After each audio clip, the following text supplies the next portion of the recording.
Meeting has been provided. Adequate notice of this meeting has been provided by forwarding a copy to the Courier News, Star Ledger, and posting on the Township website at least 48 hours prior to the meeting, all in accordance with the Open Public Meetings Act. This meeting will not substantially go past 9:30 p.m. Roll call, Madam Clerk. Mr. Kudo? Here. Mr. Foster? Here. Mrs. Illis? Here. Mr. Machado? Here. Mr. Moran? Mrs. Pogue? Here. Mayor Devaney? I'm here. Will you all please rise for the flag salute? I pledge allegiance to the flag of the United States of America, one nation, under God, indivisible, with liberty and justice for all. Okay, we do have a proclamation this evening in recognition of Mesothelioma Day. So I'd like to call Darcy forward.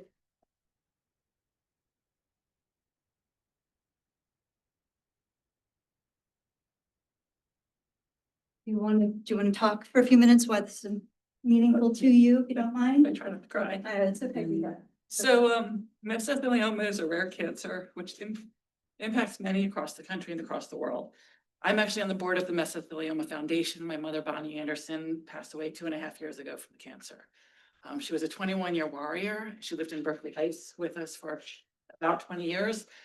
We both grew up in Linden, New Jersey, who also recently put out a proclamation, and we've gotten one from the state of New Jersey as well. So Mesothelioma Awareness Day is September 26th. We ask that you all remember those that have passed due to the cancer, but those and their families that are still suffering from this horrible disease. The Mesothelioma Applied Research Foundation is the only real not-for-profit, not funded by law firms and not funded by other organizations, that helps patients, provides patient support services. I'm on the board of that foundation. It is a not-for-profit. If you're looking for somewhere to donate funds, it's a really small organization. We also do fund some clinical research as well. So it's a wonderful organization. I've been on the board for 3 years and hope to continue for quite a while. So we're actually doing a match for donations that the board has often to put out for Meso Day, and they'll be matching dollar for dollar up to $5,000. So we're really small. You can tell when you start to look at the numbers, but with the 25th anniversary of 9/11 coming next year, we're already starting to see cases from asbestos and chemicals from 9/11. The New York doctors are starting to see cases of meso come in. So it's going to continue many ways, but it's in some of the older schools. It's in the do-it-yourself projects in homes. If you think about asbestos from years ago, so the chemical is still out there, and unfortunately, it's still used in places at times. So hopefully, we can eradicate it and eventually get rid of the cancer. Thank you so much for your service and honoring your mom. Proclamation, Township of Berkeley Heights. Whereas mesothelioma is an aggressive and incurable cancer that affects the linings of the lungs, abdomen, and other organs, and where meso is often associated with exposure to asbestos, and whereas asbestos was heavily used in the military, shipbuilding, manufacturing, industry, and construction of virtually all office buildings, public schools, and homes built before 1980. And has been recognized as the worst occupational health disaster in U.S. history. And whereas asbestos continues to be present in such structures to this day, and whereas there's no safe level of asbestos exposure, one fiber at a time can be enough to cause mesothelioma. And whereas because of occupational, military-related, household, or incidental exposure, and the latency of this disease ranging from 10 to 50 years between exposure and disease development, tens of millions of Americans are now at risk for developing mesothelioma, including first responders from Ground Zero in New York City on and after September 11th. We just celebrated on Monday. Whereas the 5-year survival rate is only 12%, and the Mesothelioma Applied Research Foundation was formed to eradicate the life-ending and vicious effects of meso. And progress is finally being made in developing effective treatments for this disease. Now, therefore, be it resolved that the mayor and the Township Council of the Township of Berkeley Heights be hereby proclaim September 26th, 2025, Mesothelioma Awareness Day in order to raise public awareness of the disease and of the need to develop effective treatments for it. approved the 16th day of September 2025.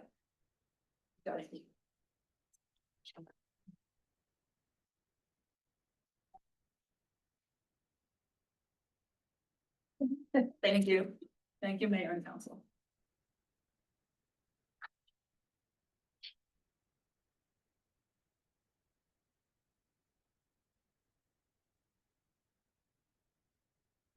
Okay,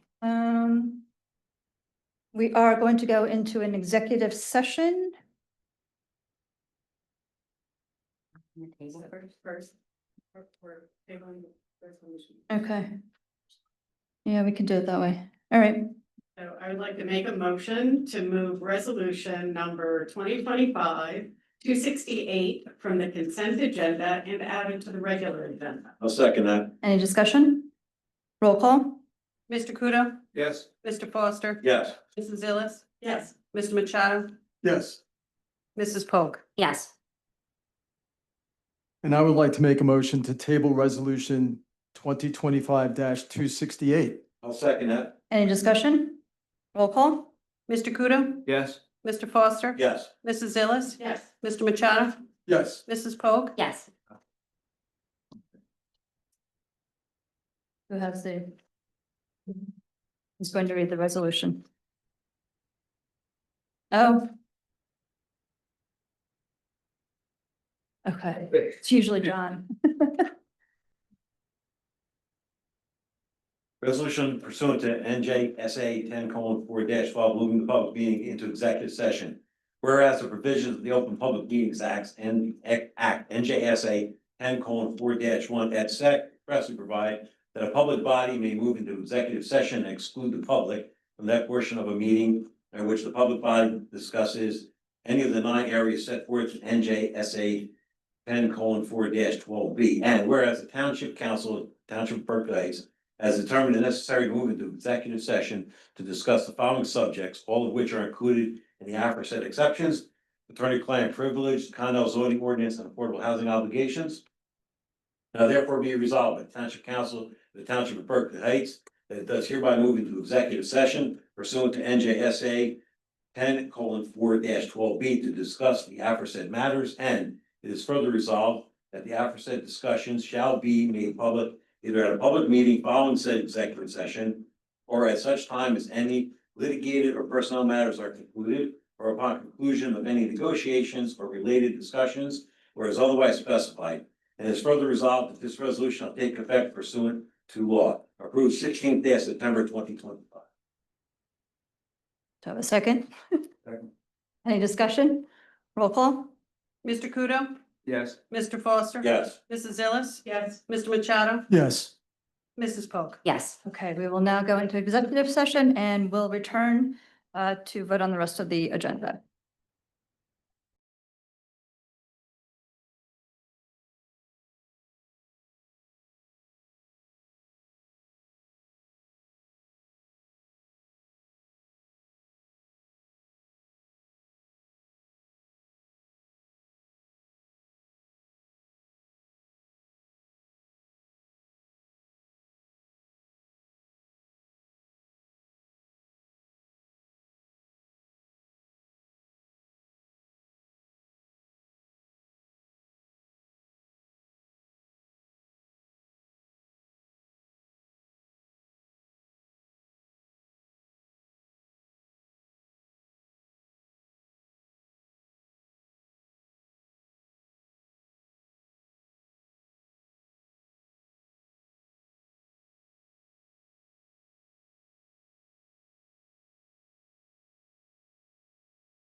Feels May ranges. Oh, and that's my. A little hot air left. Yeah. A little hot air left the room. Yeah. Oh. Right? This is good. I don't want anybody calling me. I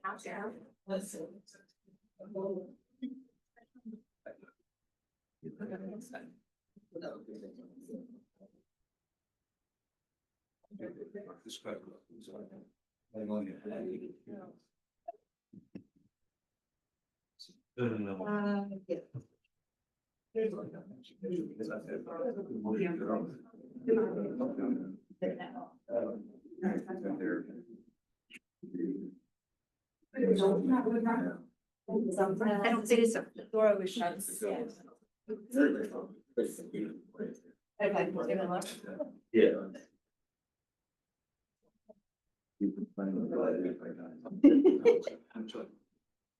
Oh, I forgot the flag. I had to have DPW go get it. Oh. I just. Every time I forget the flag. I'm not. Okay. Welcome back, everyone. Bill, I think you're going to lead this discussion on the chicken ordinance, which has been, I think, a vague ordinance. There's been a lot of questions surrounding it. I'm going to ask you to maybe give us a brief outline of the ordinance, and then we can discuss what the council wants to do going forward. Well, apparently, it has been a little ambiguous, this ordinance of ours. I mean, because, at first blush, when you look at it, it indicates that we do not allow chickens in our town. However, very next sentence indicates that, unless it's approved by the Department of Health. And so the DOH really doesn't want that responsibility. Now, I know that there's many of you here that see nothing wrong with having chickens in our town. I personally, I'm an animal control officer. I work for the city of Plainfield, and they specifically put in an ordinance which is indicating a chicken ordinance where they do not allow chickens any longer. That was put in place a couple of years ago. I'm still coming across many people in Plainfield that have chickens. And once I discover them, basically I give them about 10 days to rehome their chickens. In this situation, I personally feel that, I mean, I love chickens. They're social beings. I absolutely adore them. I think, we had a discussion with the Department of Health last week, and I just want to go over some of the things that we discussed. So, potential benefits of allowing chickens. Education and awareness. Urban poultry can foster understanding of food systems, agriculture, and sustainability. Nutrition. Fresh eggs may contribute to healthier diets for residents. And community engagement. Properly managed flocks could enhance neighborhood interactions and awareness of responsible animal husbandry. Now, those are all very good things, but there are some risks and public health concerns, starting with diseases. Chickens and other poultry can carry pathogens like salmonella and posing risks to children, immunocompromised individuals, and the wider community. Vector control. Chickens attract rodents, and I've seen it firsthand, as well as insects. And if not maintained properly, it can be quite a concern. Noise and odor.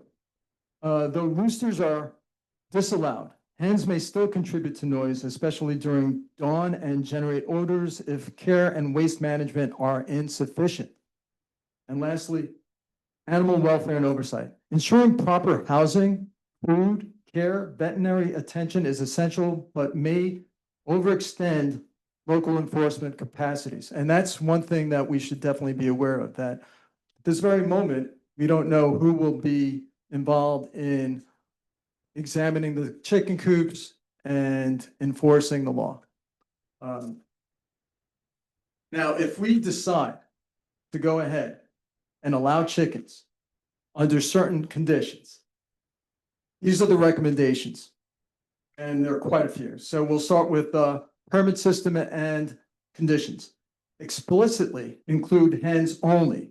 No roosters are allowed. Require applications to provide detailed coop design, maintenance plans, and waste management protocols. And lastly, limit eligibility to backyard scale. Example, maybe maximum anywhere between 4 and 6 chickens. Health and sanitary standards.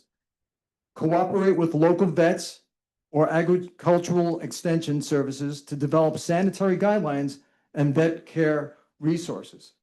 And require coop setbacks from property lines and allow notification to your neighbors and regular inspection by our local health department. Education and operational requirements. Permit holders should complete training on disease prevention, proper sanitation, and responsible flock management. I've seen in Plainfield, I mean, honestly, it's just, it is very concerning because there's not many people doing proper flock management. As well as promote vaccination of poultry where recommended and enforce rooster ban explicitly and consistently. And last but not least, enforcement and renewals. Implement annual renewal process for permits with compliance checks. Not sure who's going to be doing these compliance checks. And establish penalties for violations, including revocation of permits for unsanitary conditions or repeated nuisance complaints. So my concern, once again, is, they do attract rodents. Obviously, we can't just continue to maintain or sweep up after them consistently every day. There will be rodents, and then with rodents come those vector species like foxes and perhaps coyotes as well. Even raccoons, we recently had. Right, but they will be more prevalent within the area of the chickens. I mean, of course, they're here. I mean, and as we continue to develop, we're squeezing them out everywhere. So in the meantime, though, I mean, what we're talking about is the fact that, as I said, I really do like chickens. I love chickens. I would love to have chickens in my backyard, but in the end, it can be an overwhelming situation on behalf of the chicken owner. So you're going to have to abide by the rules. And right now, we don't have anyone at this very particular moment, whether or not we're going to have, let's say, an animal control officer like myself to go ahead and do the inspections, or the Department of Health, or zoning. And zoning would also have to be involved. I mean, especially with the coop maintenance and, adhering to the setbacks. And that's all I have right now. So what was the recommendation of the Board of Health, the Berkeley Heights Board of Health? Well, the Berkeley Heights Board of Health recommends that we do not have chickens within our township. Are there any other municipalities that you're aware of that has an effective ordinance that allows chickens with the types of things that you outlined as the concerns addressed? Right, so we have several municipalities that allow chickens, but I'm not quite sure who is actually doing the ongoing compliance with those coops. So far from what I gathered, they're not having many issues, but I have never really done a deep dive. I mean, so we have Scotch Plains, we have Clark, I believe Fanwood also, to name a few. That's permitted. Can I ask a question, Bill? So if, let's say, a family wanted their backyard chickens and the coop needed to be approved, and that would be a permit, a fee, would the township expect people, the owners, the chicken owners, to pay for the check-ins? The sanitary check-ins and things like that? Would it be a fee, or would the whole township have to bear the cost of inspecting the chickens? It's a great question, because right now that's up in the air, whether or not, let's say, the chicken owner would be required to pay for the for the actual welfare checks that either our zoning officer or someone like myself would go out. We do have an agreement with the Plainfield Humane Society. They are currently handling our animal control services. And according to the existing agreement, they would be charging the city, I'm sorry, our town, $50 every time they have to go out for a chicken call. So I'm gonna tell you, I'm a fan of the chickens, but I would want to make sure that the money that it cost the township was solely on the backs of the chicken owner and not on every resident in the township. I agree. Just piggybacking off of that, Susan, you said that the Plainfield Humane Society charges us $50 for a visit. Is that a wellness check on a chicken, or is this a coop? So they're not necessarily qualified to actually perform that type of examination with a chicken coop.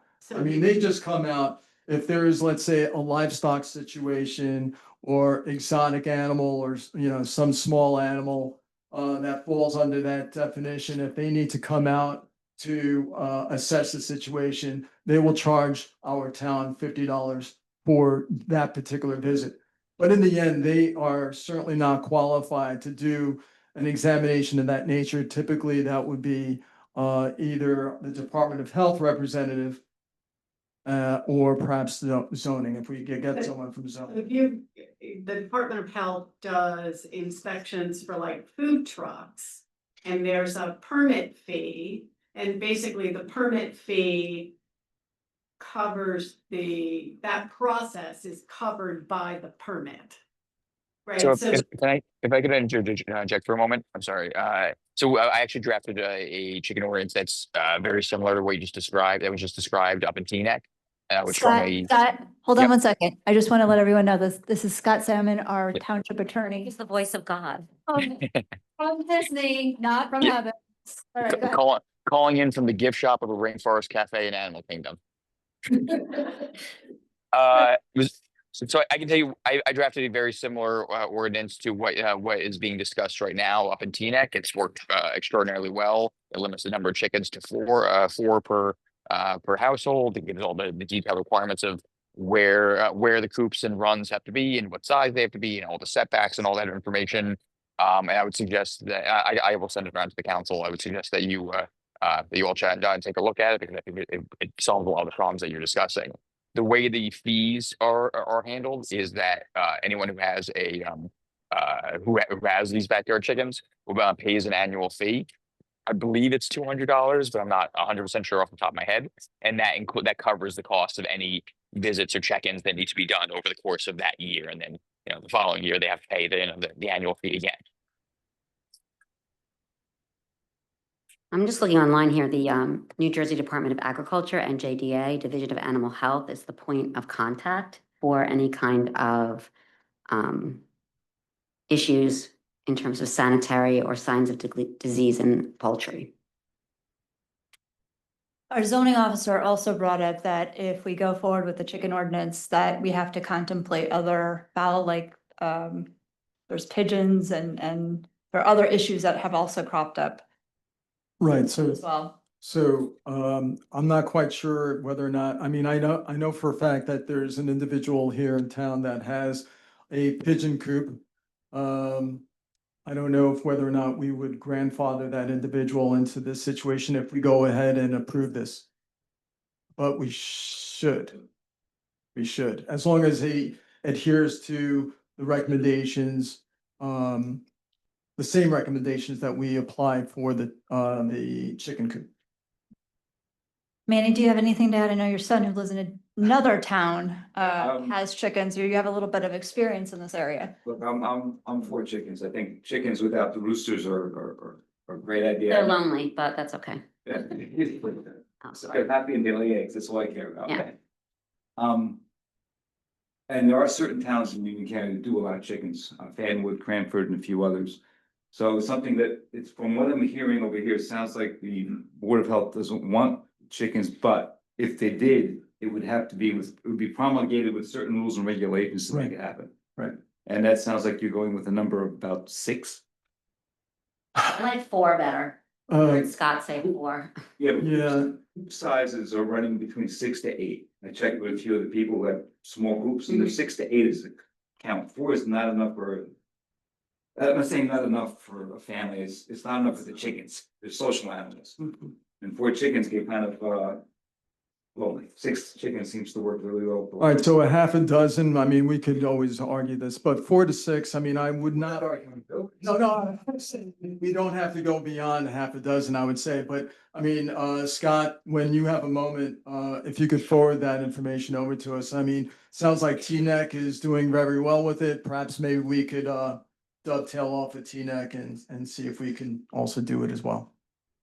I know years ago when I was looking for a house to buy, we looked out in Long Valley and other parts of, Morris County where it was more rural and it was regular for people to have coops in their backyards. But I just never really considered that in Berkeley Heights because our yards aren't that big. I've seen this, Come on. there are people that I know that are chicken coops in Berkeley Heights. Well, I'm not, Yeah. I've seen several residents with chicken coops. so. My sister-in-law had chickens in her backyard. There are bugs, there are vermin. Yes, I understand it can be controlled, but it takes a very responsible. Yes. Chicken coop owner. The coops have to be cleaned out Yes. regularly to avoid the smell. Yep. And so if a family goes away for a weekend, then they're not cleaning the coop every day that they're away. It gets cleaned every few days, and what gets cleaned out is great fertilizer. Mm. It's sold off at different garden centers. And as for the insects, the rodent infestation, I can attest that they do appear. But the insects, they don't stand a chance. Chickens eat insects. Chickens eat a lot of things, Mhm. including rodents. And if there's small rodents, chickens are gone. The biggest problem is people poisoning the rodents and the chickens eating the rodents and dying. so just to be clear too, I mean, I've seen chickens not only attacked by foxes, but raccoons as well. And if we move forward on this, just be prepared. I mean, you need to make sure that your coop is well secured because raccoons will manage to open up those gates. I mean, they're very dexterous. So I would, obviously, once we move forward on this, if we do move forward on this, we would have to make sure that these coops are very well maintained. Scott, how did you address the potential odor issue with the T-neck ordinance? That was handled by limiting the number of chickens and requiring a maintenance plan for how we can, how we can be maintained, how frequently, all that.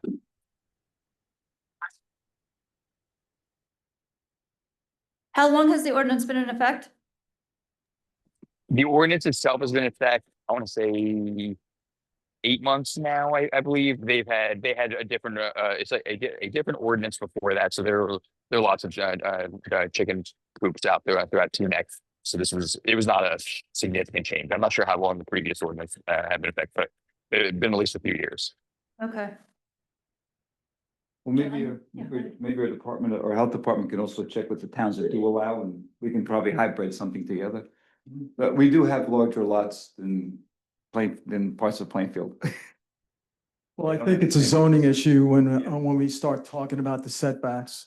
And obviously, hopefully your neighbors will be okay with that because there's no doubt it will attract rodents. It will. And I remember having a situation a few years ago where I had no idea my bird feeders were attracting rodents until my next door neighbor said, "Bill, I saw a rat the other day and it looks like it's coming from your direction." So, I mean, I stopped doing the bird feeders during the summer months, whatever, and I only do it during the winter, and then that's it.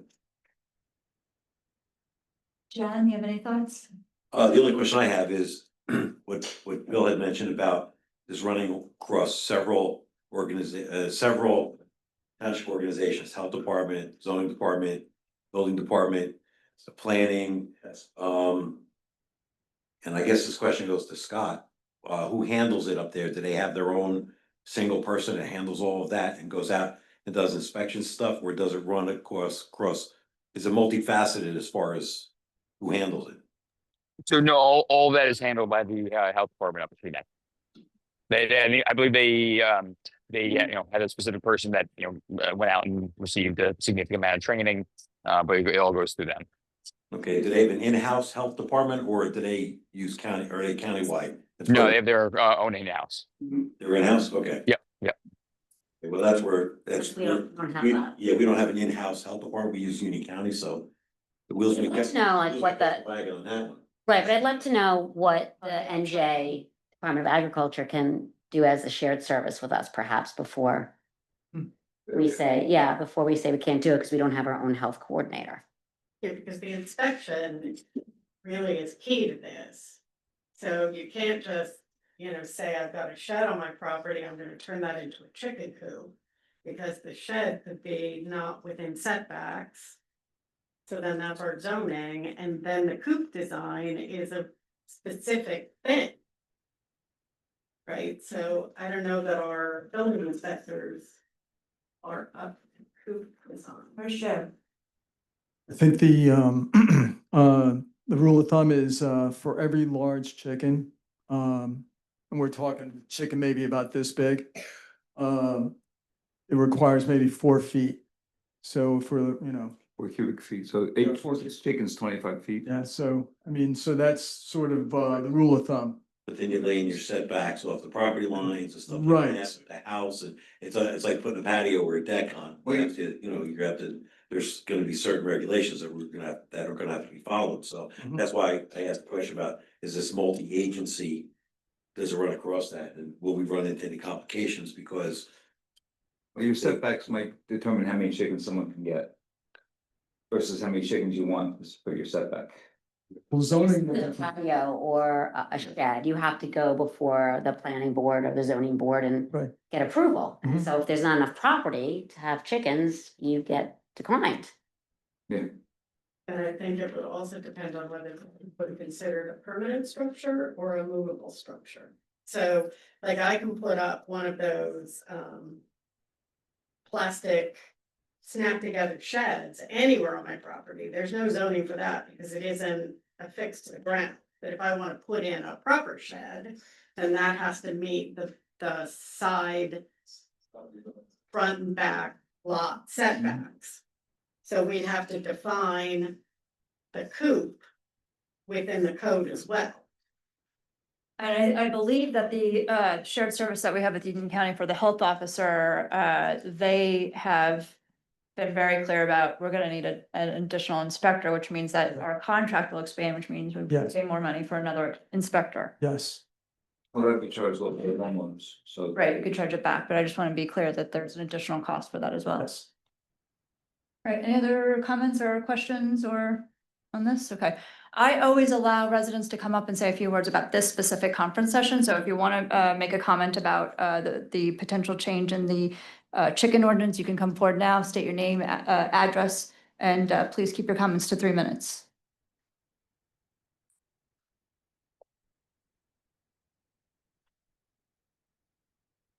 Good evening, everyone. Good I evening. just make an offer before I start my 3 minutes. Any questions you may have on chicken tending, rearing, coop design, flock sizes, anything like that, you're gonna hear from me in a moment. I've been doing this for a long time. We take really good care of our birds. Our girls are family to us. If you have any questions about where to get them, how to feed them, how to keep rodents out, I have very sensitive motion sensing cameras inside my coop. I haven't seen a single rodent. I've never lost a bird to predation despite free ranging them since 2014. Just So- give us your name and address for the clerk Yep, for the. absolutely. Chris Johnson, 6 Chestnut Hill Drive. All right, I just wanted to make that offer before my 3 minutes. I don't want to drag everything out. Appreciate it. Thank you very much, and I hope we can work together on this because this is absolutely worthwhile. So, 3 minutes, go, right? Good evening, Mayor, council members, fellow residents. My name is Chris Johnson. I live at 6 Chestnut Hill Drive with my wife, 2 children, our 3 dogs, and our chickens. All hens, no roosters, all right? So, I really want to urge you guys tonight to oppose any kind of ban or restriction on backyard chickens. Again, I'd love to speak to you at length outside of our 3-minute time frame to show you why it's really, really great gain as you laid out, sir. Very, very minimal risk. It really comes down to just wash your hands and don't walk inside with any kind of animal waste on your feet, which if you take care of them is not a problem. So I really think any ban would contradict Berkeley Heights' professed values for environmental stewardship, wellness, and family education. You can come by and see this and pray anytime at our house. We started chicken tending over a decade ago when we lived in New Hampshire. 2014, we got our first birds.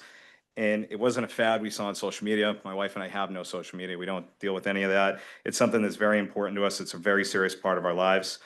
We moved to Berkeley Heights in 2020, and we love seeing on the sign, welcome you to the town where tradition meets tomorrow. We were very excited to be here. We moved to New Jersey for work. We went from New Hampshire to New Jersey, which was a bit of a culture shock, but I'll be honest, we like it a lot better here than we thought. And we moved to Berkeley Heights. I'm serious, it's way better than we thought it would be. All right, never thought I'd hear myself say that, but. So we planned for a year and a half when we moved to Berkeley Heights, probably closer to 2 years. We had a bigger yard. We had great neighbors, wonderful neighbors, all of which are here tonight. Every one of my neighbors around my house is here tonight, and can't thank you guys enough. See a show of hands of Chris's neighbors here. Oh, that's nice. Alright. That's wonderful. Thank you all.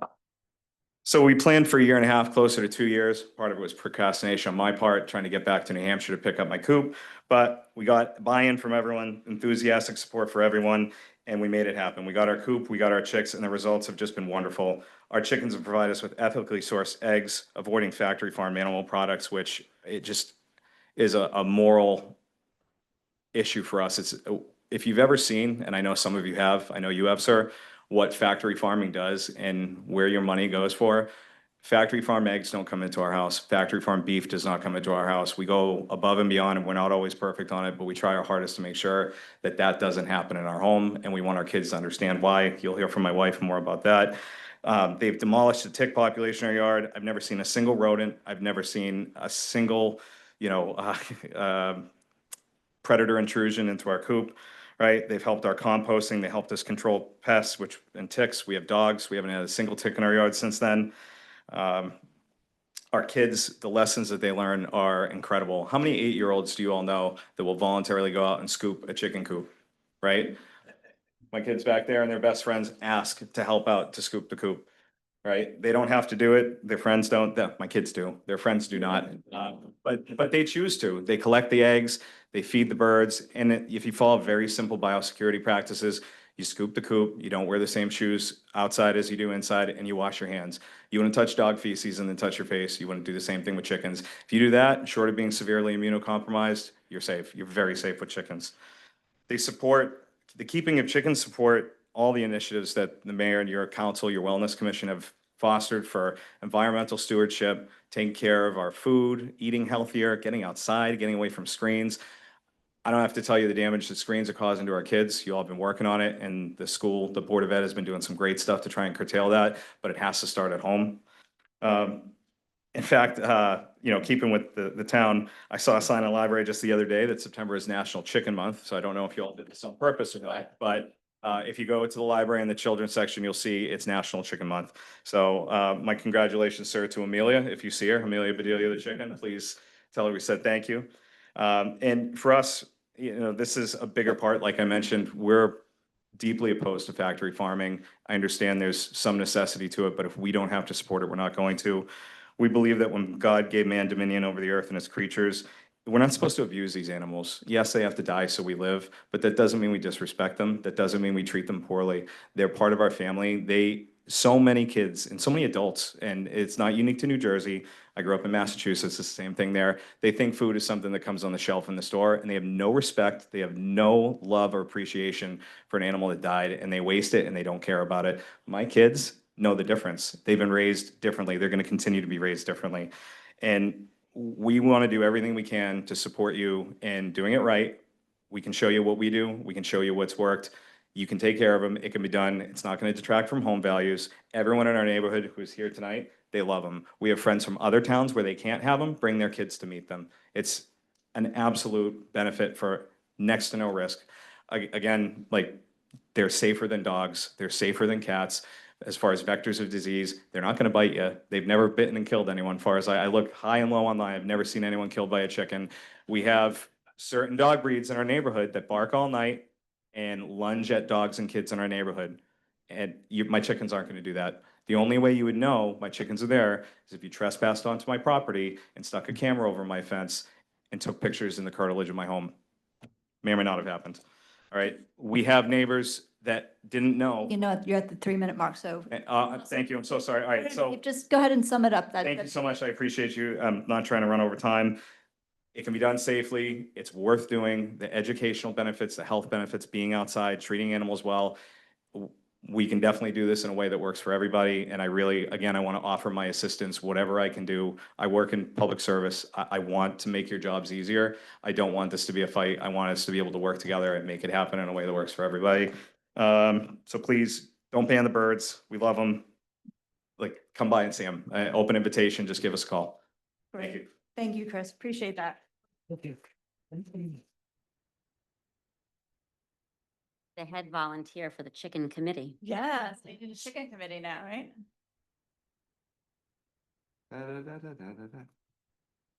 You can dance. You can dance. I'm Karen Johnson. I'm Chris's wife. I live at 6 Chestnut Hill Drive with my children, our dogs, and our chickens. I'm an 8th generation Vermonter coming from 2 farm families. One was beef and one was dairy. I was taught at a very early age to respect the land, our environment, and the animals we share it with. I'm here tonight to implore you to reject any proposed ban on backyard chickens, as it would devastate families like mine and go against the core principles of wellness, good stewardship, and sustainability that Berkeley Heights stands for. As a mother and a wife, I've poured my heart into our home. Since we moved here, we were drawn by the township welcoming promise of where tradition meets tomorrow. My husband and I began caring for chickens in 2014 when we lived in New Hampshire. It has become a cornerstone of our family's well-being, a simple joy among life's chaos. I would challenge anyone here to feel anything but joy while watching chicken TV. We spent over 1.5 years planning for our flock, consulting our neighbors for their full support to ensure it was right for everyone. The rewards have been profound. Fresh, ethical eggs for our table, steering clear of factory farm meats and produce whenever possible. Our children and their friends have learned invaluable lessons in responsibility by collecting eggs, cleaning the coop, and it pulls them away from screens into fresh air, fostering empathy and real-world skills that align with the council's stated youth initiatives. We get to show our kids and their friends what right looks like. Treating our animals for what they are, gifts from God, from which we are constantly grateful, not a commodity to be used and abused. The mere possibility of a ban has shattered that peace in the last 6 months. I've lost multiple nights of sleep, worrying about being forced to rehome our girls and what all the other chicken owners in town will do with their flocks, our friends and neighbors.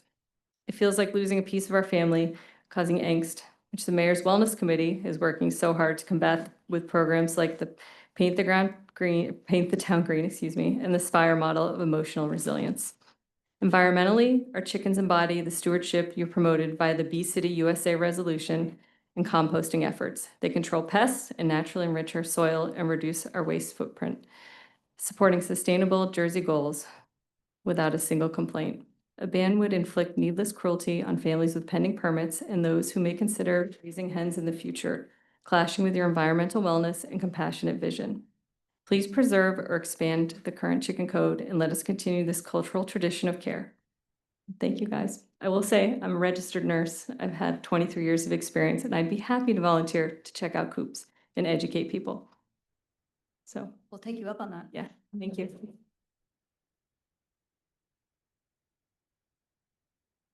Like Berkeley Heights coming full circle. We were an agrarian Yeah. society when we started. Mhm. Oh, I know. Previous student? Not my student, but across the hall. Yeah. Mike Helper, yeah. Yeah. There's mics in the ceiling too, so you don't have to, Oh. you can't reach the mic, it's okay. I'm Juliet Johnson, and I live on 6 Chestnut Hill Drive. I would be angry if we had to get rid of our chickens. I love petting them and getting eggs from our backyard. I eat the eggs for breakfast. Me and my mom bake with them instead of using ones that were laid who knows when from the supermarket, leaving baked goods for everyone to enjoy. Sharing them with neighbors makes me so happy. Not only does it provide for them, it promotes socializing with other families in the neighborhood, which leads to a happy and strong community. Chicken TV is when you watch a chicken scratch around and forage for bugs. When you watch it, it is good for you. It is entertaining but does not require a screen. It also makes you feel good and responsible, like taking care of a baby. It makes you feel accomplished when they are happy. Chickens are not very loud. Some people may think so, but it's not ringing a bell, and I live right next to them. Did you know I can hear the train from my room? But you know what I can't hear? Our chickens. Are you going to ban trains? No, because people rely on them to get to work or visit people. Trains are a basic need for some people. Chickens are a basic need for us. In conclusion, I think we should keep the chickens. Written by Juliet Johnson using the help of AI, actual intelligence. That was outstanding.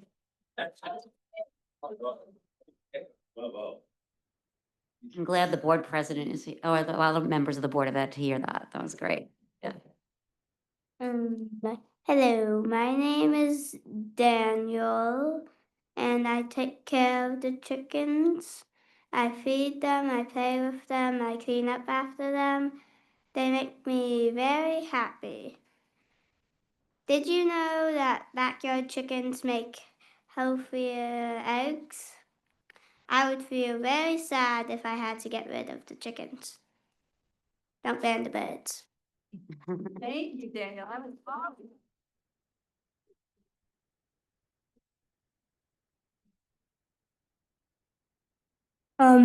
I'm Aiden, and I'm here to say, do not ban the chickens.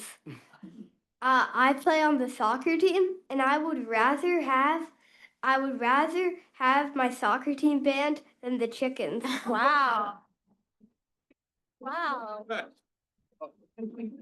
The chickens are one of the best part about their house. They are so fun. I like trying to fix them up.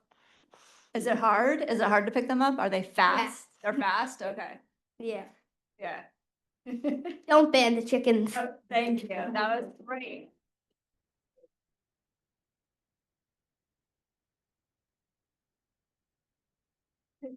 Is his coach here? Okay, so this is actually hard acts to follow. Yes, they are. I'm Tisha Menino. I live at 45 Murray Hill Boulevard, so I'm right across the street from the Johnsons.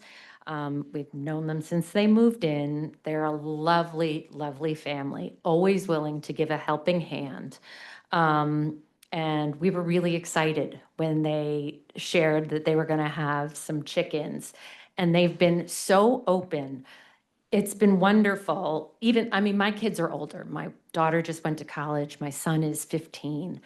They love going over to see the chickens. And I think what a great example to show my kids who, I mean, I don't even garden, but at least they've got a great example with the Johnsons where they see animals being well taken care of. They've tasted the eggs, which are outstanding. They're so, they don't even taste like the eggs in a grocery store. They're learning about sustainability, ethically raising animals, environmental stewardship. And they see that the Johnsons' kids are right in there doing it all and learning this too. And I think it's an amazing example for everyone in the neighborhood. And I live right across the street. If I'm walking my dog on that side of the street, I sometimes notice a gentle cooing, which is actually kind of lovely. Otherwise, you don't hear them at all. So I hope that we as a town can come together and allow, I don't think there's going to suddenly be a ton of people who are raising chickens in their backyard. But for the people who are willing to put in that time and that effort, I think it shows a great example for everybody in the community. So please don't ban the chickens. The Johnsons are fabulous. Their chickens are amazing. And it really does go towards being environmentally friendly and sustainable. And I mean, I walk my dog around our neighborhood. Half of the yards have those signs saying, oh, keep your dogs and your young children off because we've just sprayed pesticide. I mean, come on, that's going into our water supply. At least the Johnsons have their chickens eating their pests. we're not worried about their yard. Anyway, thanks very much for letting us speak to this. Thank you. Thank you.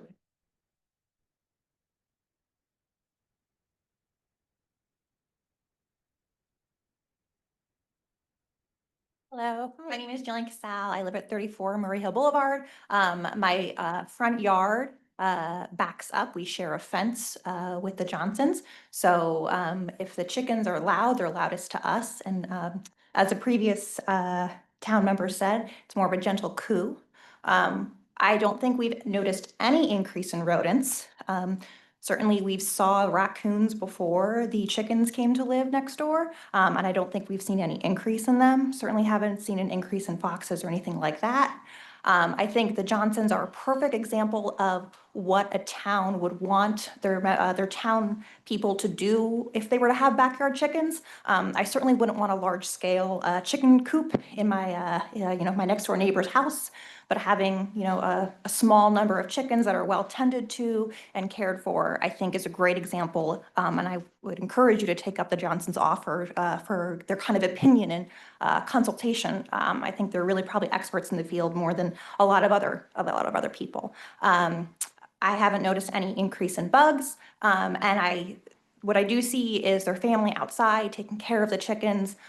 They offer eggs to us. They've asked us to, when they go out of town, to keep an eye on the chickens and to help collect the eggs, which we willingly do. It's very easy.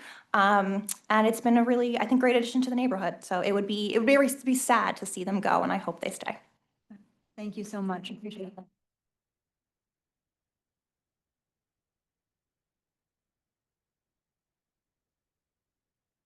I am John Vogel, 55 Chestnut Hill Drive. Every night, my family and I go for a walk past Chris's house. And do you guys know what chickens sound like? Yeah. I don't, and I've never heard them. So, just every night. Visit them in Long Hill, that's why. Yeah. But, every night in the summer, sometimes twice a day, my family and my kids would go for a walk, and I don't think I've ever heard a chicken before. Lyme disease, I think in this state, in this county is pretty prevalent. Knowing how much chickens eat in terms of pests, not pests, but bugs and ticks, just knowing that there will be less ticks in my neighborhood for me and my family to conduct Lyme disease, I think that's great. Every time I go to the store, I look at the ingredients of things for pancakes, bioengineered, lab-grown meats. The fact that, their kids can go out every morning and make their own breakfast with farm fresh eggs, I think is incredible. So yeah, thanks. Thank you. Thank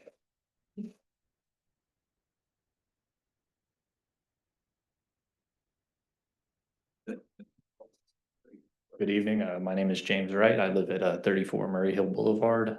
So as Jillian said, we're probably the neighbors that are closest to the coop. And I know prior to Chris and Karen installing it, they came over and talked to us. As you can probably tell from my accent, that I am also a transplant from New Jersey, or from somewhere else to New Jersey. I grew up on a pretty large farm in the state of Kentucky, and a lot of pre-sunrise wake-ups makes me very sensitive to the idea of potentially smelling farm animals, because it brings back some PTSD from childhood. And that's something that's never happened before. As Juliet pointed out, I've never really heard the chickens either. So I know, as everybody's kind of talked about pest and things like that, but I will say that they've been great living next door. No issues, no problems, and just I would be very happy for them to still be there. I mean, I think that it's a great learning experience. I know my time growing up on a farm was pretty great in some ways. PTSD, right? Except for the early morning wake ups, but they seem to do it a little bit later than we did. So with that being said, I agree, save the chickens, keep them here, and don't ban them. So thank you. Thank you.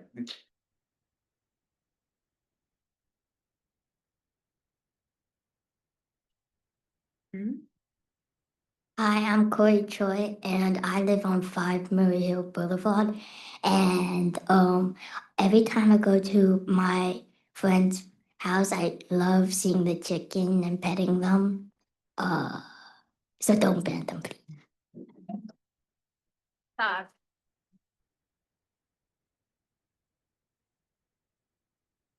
Hop back to follow here. Oh. Okay, well, my name's Joe Mahovsky, 31 Gallinson Drive. Like to start by thanking the members of the town council, Johnson family, my friends and neighbors, for everyone for being here and participating in this process. Definitely appreciate it. I live down the street from the Coop. I consider myself lucky. I went to Rutgers University's Cook College, which was originally established as New Jersey's first agricultural school. I don't know if everybody here knows that, certainly the people from other states. We were originally one of the biggest farm states around, that's why we're called the Garden State. Everybody had a garden. When I was growing up in Somerset County, lots of my neighbors had chicken coops and other animals as well, but let's just concentrate on the chickens. I began my career as a scientist and spent time studying the environment, chemistry, biotech, natural resource management. Now I'm an attorney in the Great Garden State, supporting the life sciences and specifically drug development. I feel my background growing up here provides me with a unique perspective on the challenges our state faces towards our environment and the importance of sustainable food sources. So I'd like to express my enthusiastic support for the Johnson's family's small flock of chickens on their property. I believe this family's backyard chicken coop is a wonderful part of our community, promoting sustainability and providing valuable educational experience for the neighborhood children and adults. There's numerous benefits for keeping chickens at home. They're excellent at composting food scraps, which reduces waste. Their manure is fantastic natural fertilizer for gardens. The eggs are a fresh, local food source, and the chickens can be a delightful pet. As someone who appreciates the simple joys of nature, I believe this initiative aligns perfectly with the values of our health and vibrant community. I borrowed this next part from one of you. I'm not going to say who it is, but I had the pleasure of interacting with some of the residents of the coop before I came here. I asked them for their thoughts on the matter, and they offered some truly compelling perspective. One chicken, a Rhode Island Red with a fiery personality, clucked, bark, bark, bark, bark, which roughly translates to, it's a travesty that we don't have more suburban coops in New Jersey. Another quieter, more thoughtful bantam tilted her head and offered a more poetic observation, bark, bark, bark, which means we are not just a food source, we are a way of life, and we eat bugs. Their points, though delivered with a certain level of feathered flair, highlight the true heart of this matter. Chickens are not just farm animals. They're contributors to a more sustainable, self-sufficient lifestyle, which is what we need in Berkeley Heights and in New Jersey.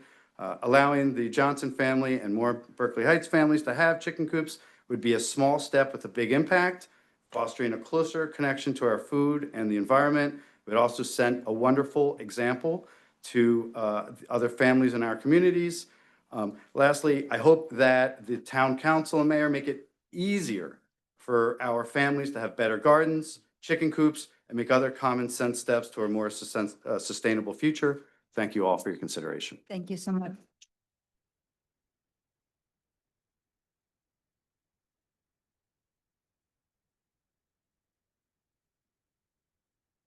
Hi, my name is Chiu Ing. I live in 18 Chestnut Hill Drive, right directly next to the Johnsons. So when Chris decided to have to raise the chicken, and he actually came to me and let me know about it. And after a while, I didn't hear anything from him. So I keep asking, what happened to the chicken? What happened to the chicken? He said, oh, I'm preparing for it. So it took him a long time to set up the chicken coop. So basically, after he set it up and he showed me and how everything works and how he can protect the chicken. So actually, you wouldn't see any predator to actually go into the coop and able to attack the chickens. Also, after they have the chicken, and I see Karen every day going over the yard and actually clean up everything multiple times a day. So they really clean up the yard. And I also love that eggs. So from time to time, I'm getting egg from that. That's not the Bible for this speak. What else? Regarding to the ban, here's my some thought. Miss Paul, you might have some relation to this. So basically, imagine the kindergarten And when they in the classroom, they used to have the bathroom inside in the classroom. And so whenever they go, well, need to go, they just go. So when they go out of the kindergarten and they go to the classroom with our bathroom. So what do? They just go, okay, and they go to the bathroom and just walk out and go. Then the teachers stop it. Oh, no, you are not allowed to. If you want to go to bathroom, you have to request, ask for permission. And so they, so the kid, okay, raise the hand, yeah. May I go to the bathroom? The teacher said, yeah, but I can let you go because there's no hall monitor. So basically, this is why I see right now. Oh, you're banning from using the bathroom because there's nobody looking after you. So basically, this is what I seen from this hearing. So basically, it's like you try to ban it because nobody else should look after the kid. I hope, Mayor, and I know you are the champion of shared service. So please work with other township and get this thing done. Thank you. Thank you.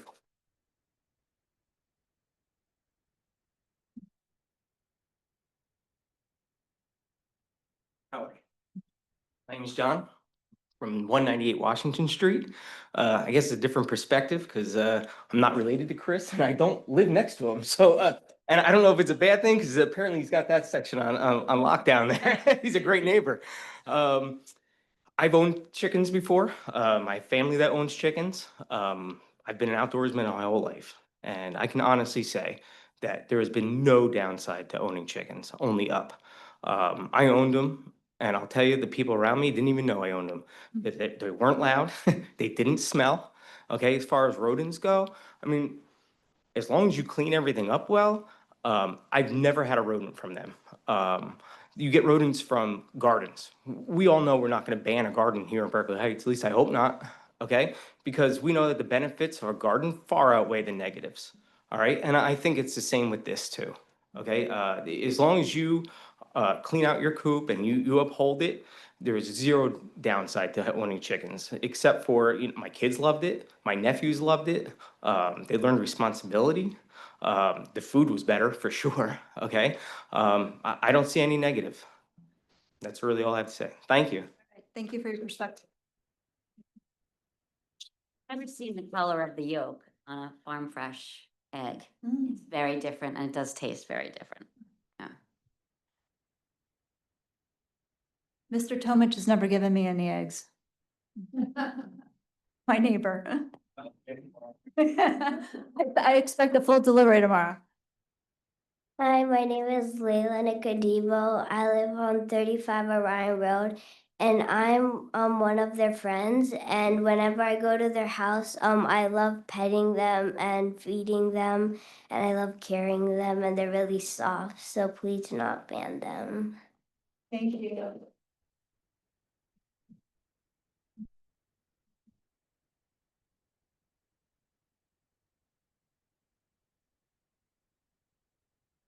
Everyone, my name is James Coker. I'm a resident at 285 Plainfield Ave, across from the Church of the Little Flower. I've been a town resident since 2021, and while I don't personally own chickens, I've been considering it after learning of all the benefits and relatively low effort from my friend Chris here. I strongly oppose the initiative to ban the chickens in the town, as banning would be a step back for our community's independence, environment, and sustainability.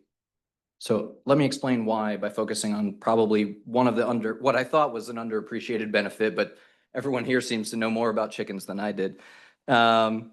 So chickens eat a tremendous number of bugs and pests, specifically ticks and mosquitoes. So ticks carry not only Lyme disease, but anaplasmosis and babesiosis, to name a few.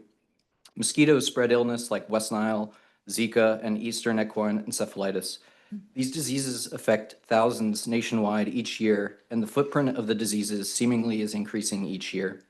The chemical sprays and pesticides, they seem like quick fixes, They harm beneficial insects, pollute our water, and expose our families to toxins. Chickens offer a natural, eco-friendly alternative to this. They instinctively forage for insects as part of their diet, and when allowed to free range, even in small backyard coops, they devour ticks, mosquitoes, and other pests like Japanese beetles and grubs. Studies of real-world experiences show that a small flock can significantly reduce tick populations in an area, and in tick-infested regions, like we exist in, chickens have been credited with dropping tick numbers noticeably, helping prevent disease without a drop of chemicals. They even eat mosquitoes resting on the ground or on low plants, turning these little bloodsuckers into protein-rich snacks. By keeping chickens legal, we empower our residents to manage pests sustainably, reducing reliance on harmful sprays that end up in our streams and soils. This means fewer mosquito bites at summer barbecues and safer play areas for our kids without the fear of ticks. Of course, chickens offer more than pest control. They give us fresh, nutritious eggs. They teach responsibility to families, especially the children. They contribute to food security in uncertain times and even fertilize gardens with their manure, closing the loop on waste. And as everyone here has mentioned, these chickens don't make a lot of noise, right? I think no one here is kind of asking for roosters and something crazy like that. They're quieter than most of the dogs, including my own. Most of these chicken owners are responsible stewards. A ban would punish these law-abiding citizens. I think the craziest part is people aren't asking to be allowed to have chickens. It is allowed today. Bill, I think you mentioned that you would like to have chickens. You can do it today, legally. So it's a hard thing to say we want to ban something that exists today or that there will be some tremendous amount of problems in the future when I could go get a permit today and have chickens today, and we don't have this massive problem, right? You have a few really responsible citizens in the town that have chickens and care for them and feed their families. And so it's a very unique position to be fighting to keep the right that we currently have. So in closing, the vision statement of the town's master plan says that Berkeley Heights will become more sustainable and resilient as a community, with the protection of existing natural areas and open spaces as a top priority. The township will incorporate sustainability principles in all stages of development and growth. I urge the council to support chickens if we truly believe this. Thank you. Thank you.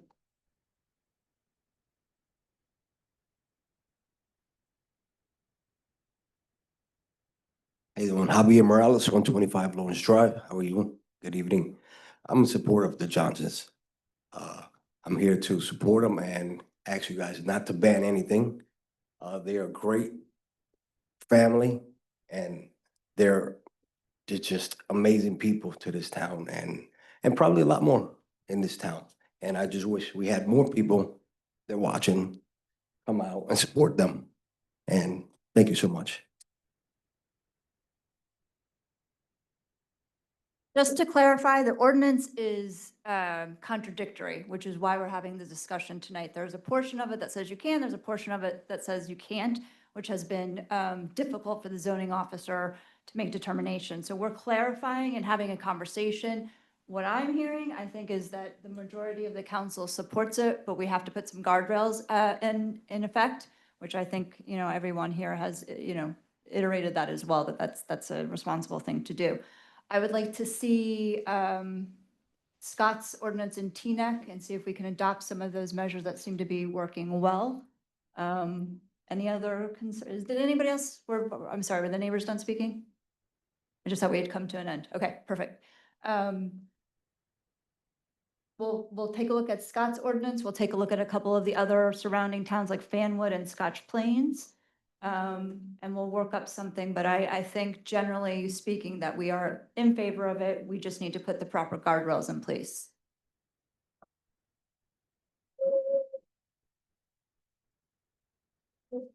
Okay, I'm gonna give you guys a moment to leave because I know there's school tomorrow and the next thing on the agenda is fire fees and I don't think the 7- and 8-year-olds maybe want to stay for that.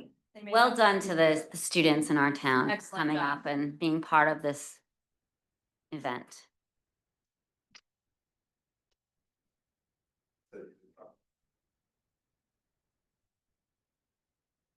The Jets, the chicken's not too.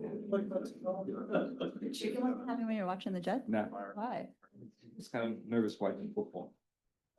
Probably your nervous energy, that's like fencing, right? It's incredible. Watching. Sit down on the sofa next. They're for pigs, but not the chickens.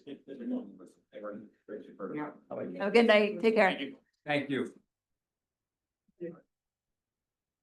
Is the chief doing this? Okay, over there. He's here.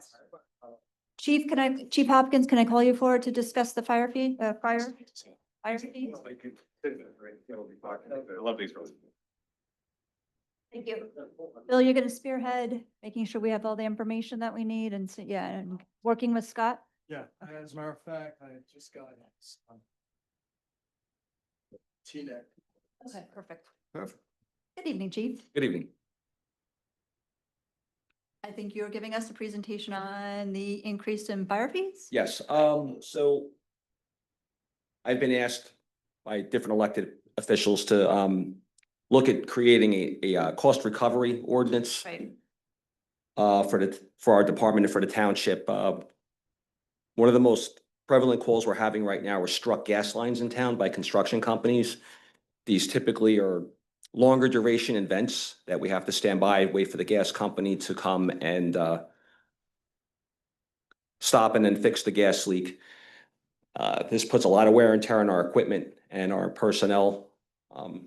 These are contractors that are breaking the gas lines. This is just one of the possibilities we can do with this. But I think it's only fair that the township can recover some of the costs of these events.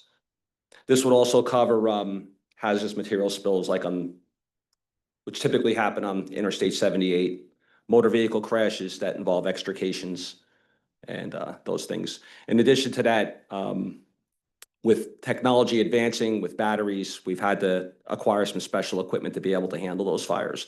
So if we had to use that equipment instead of using taxpayer funds to replace it, we could recover those items through this ordinance. This would include, same as you had on Mountain Avenue, I think 2 years ago, the gasoline spill, was that 2 years ago? So this would include something like that? Yeah, correct, yes. Great idea. Yeah. I have a quick question though. Why are the contractors hitting the gas lines? Well, they're digging, so there's a lot of construction going on in town. Right, but aren't they marked?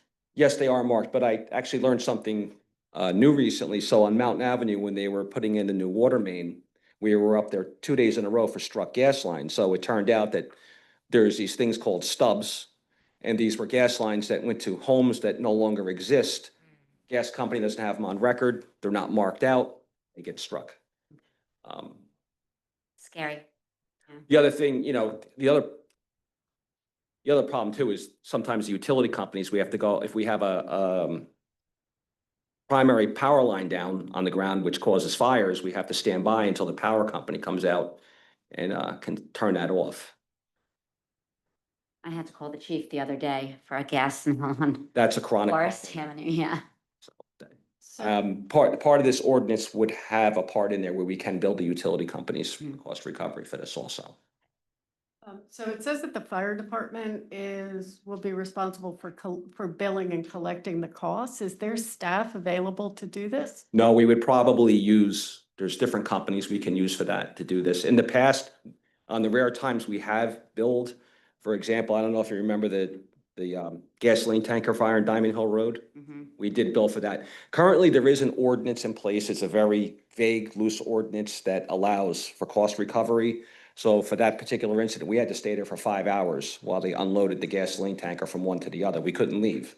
If something had happened, there was 25 homes downhill of there, and there was 7,000 gallons of gasoline in that truck. So that was one of the rare times. I actually just did it myself. But if we began to do this on a more regular basis, there are companies that we could have handle this for us. So how do you foresee this working though within the fire department? Because the fire department will get, called out to something, and then you would need to record it. Somebody with the fire department would have to be responsible for. So we already do this. So for every single call we go on, there's a fire report. And we gather that information already. Who was involved, what companies. So we always record that information so it's on record. So it would be nothing new that at least gathering the information would be nothing new that we would have to do. And these would be charged to residents and non-residents alike? Well, so billing residents, which are taxpayers, I think that would have to be handled a little bit differently. The fire department is funded by taxpayer funds. So what we could do if there was a significant hazardous material incident at a resident's home, a significant one, I'm not talking about like a gas leak or anything like that. You can do what's called soft billing where we would only recover what the insurance would pay and that's it. We wouldn't go after anything further. Right, so if there was, let's just say that there was some hazardous thing at my house. I assume that my homeowners would cover the cost of remediating that, which would also potentially include any fees charged by the fire department for. Correct. Typically, any of these things that fire departments bill for, this is a regular thing that goes on now. In a lot of towns, they're doing it. Scotch Plains is doing it quite heavily. The only thing I can think of that would happen in a residential home are the oil tanks. They break and then you have hundreds of gallons of oil inside their basement, which is a significant event. Okay, thank you. Jim, Chief, who are you working with to write this? Are you working with the township attorney or are we getting similar type ordinances from other towns and we're just mirroring that? How are we? So I looked around, the best ordinance I could find that would cover us was the city of Passaic. Okay. Our department is quite a bit more trained than most regular fire departments are in hazardous materials. So that's why I found an ordinance that would more fit our people with the level of training that we have. We have 20 hazardous material technicians, and we have several members that are trained in specialist areas for certain events. I guess what I'm asking is, just being the government nerd that I am, how are we gonna get this ordinance written? I mean, are you going to write it and I Scott? sent Liza and the attorney, a draft attorney, or I'm sorry, a draft ordinance to look over and consider. Okay. I think this is great, and there may be a couple other fee type of ordinances that we can look at in the future as well, right? This is just sort of a first step, low hanging fruit, if you will. Correct. I think this would be a step in the right direction. One of the other things I would like to establish down the road is a fire watch ordinance. And just in summary, what that would mean.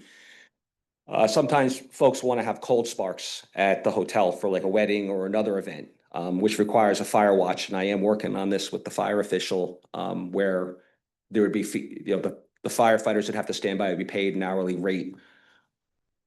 And this would be paid for either by the hotel or the people having the event.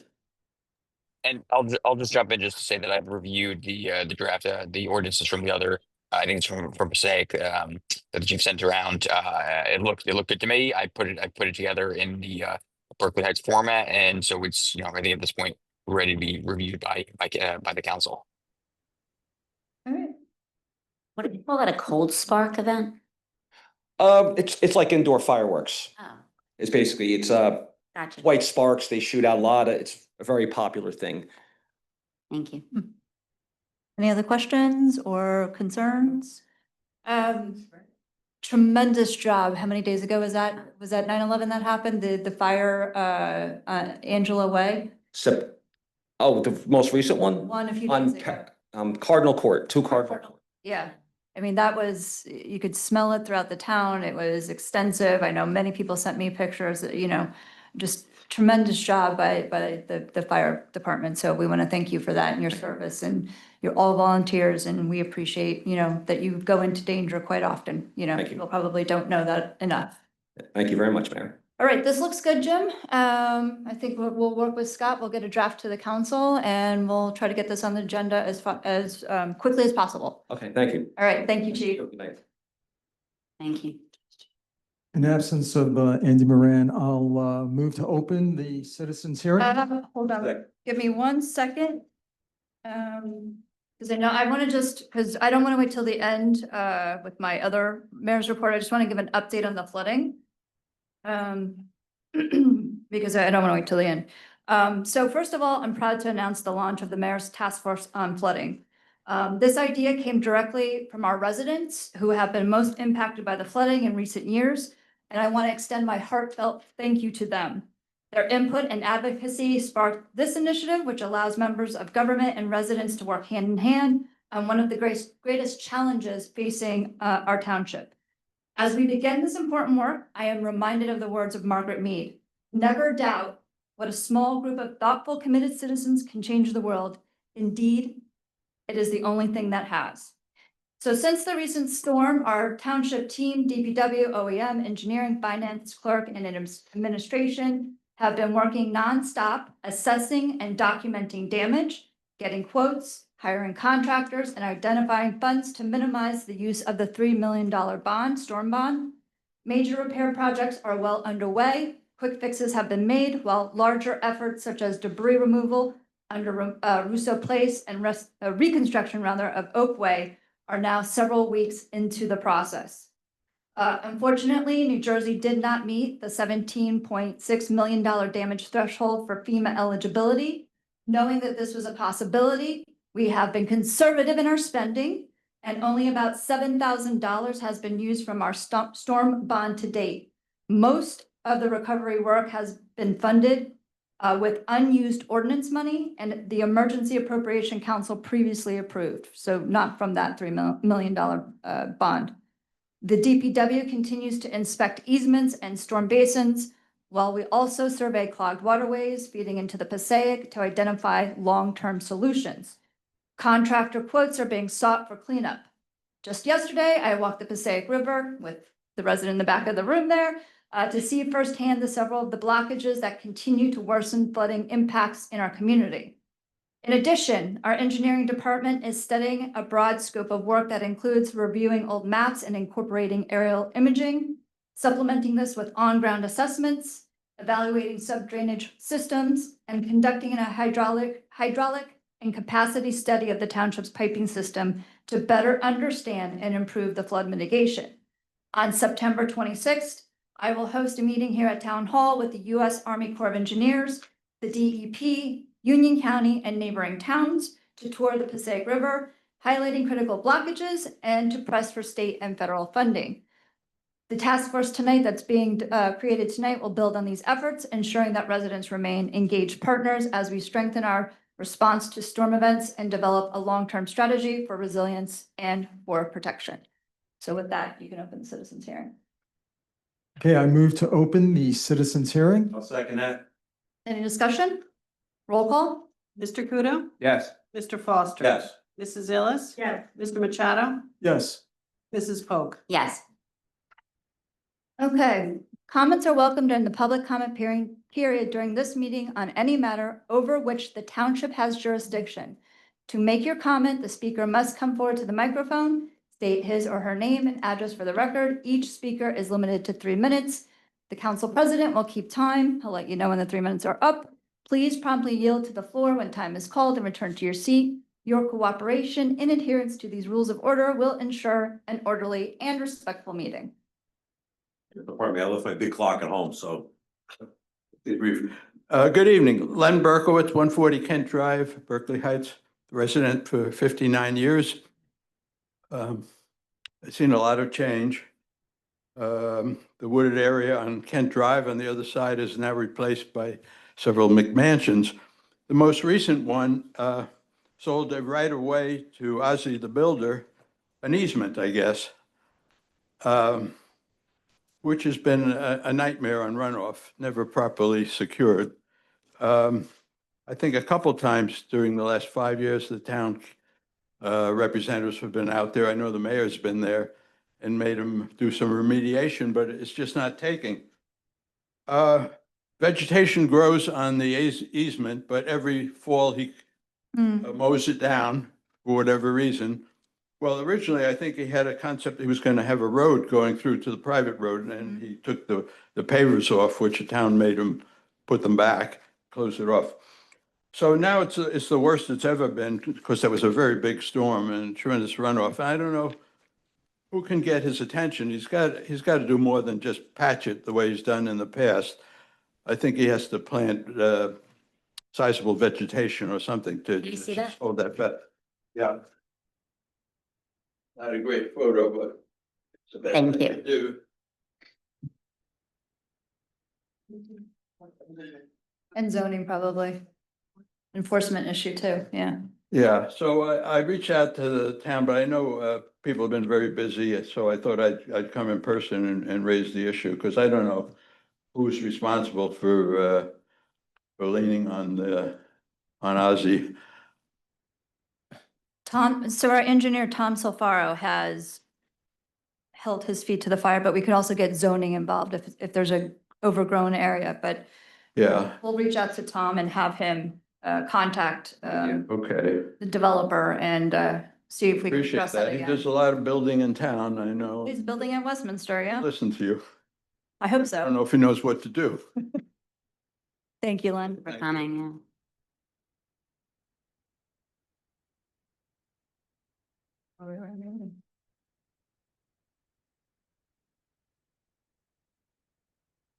Angus Chen, 6 Deepdale Drive. I'm reading a statement on behalf of the Environmental Commission. Speaking for Richard Leister, the chair, who couldn't be here tonight. So the Berkeley Heights Environmental Commission is happy to learn the township has decided not to install an artificial turf sports field at Lower Columbia Park. After reviewing considerable scientific and professional literature on the health and environmental consequences of building an artificial turf playing field, the Environmental Commission concluded that any artificial turf playing fields present serious environmental concerns. Instead, the Commission recommends installing a natural turf field. Summary, the Commission's primary concerns are for artificial turf. 1, disrupts the natural environment by removing a part of it. 2, generates thousands of pounds of plastic waste that may not be recyclable. 3, introduces into the natural environment synthetic materials and chemicals that potentially can impact human health, animal health, and the health of the surrounding environment. And 4, creates a heat island effect. While newly emerging materials and some of the alternative infills may lessen the environmental burden and human health concerns, additional data is needed to fully understand artificial turf's overall and long-lasting environmental and health impacts. Accordingly, the Commission recommends that Berkeley Heights invest in safe, non-toxic, natural turf surfaces on sports fields and playgrounds. Also going to have a separate topic, as I spoke. No, same clock. I don't need that much time. I also want to speak, as we did earlier, for the Hispanic Heritage Month flat racing. We will all be celebrating Hispanic Heritage Month, which started yesterday. And there is a celebration at the Berkeley Heights YMCA on October 11th from 1 p.m. to 3 p.m. There will be speakers, food from Central Taqueria in Morristown, and lots of activities. We'll be publicizing shortly on social and other platforms, and hope everyone can attend. Berkeley Heights YMCA registration is required for fire code capacity. October 11th, 1 to 3 p.m. 1 to 3. Yes. Thank you very much. Thank you, Angus. Does everybody know what a heat island is? Yeah. I learned that last summer, so I'm just curious. I got it at 1 a.m. Oops. Saturday, the 11th? Usually they're Sundays, right? It's a Saturday? Yes. Okay. Saturday.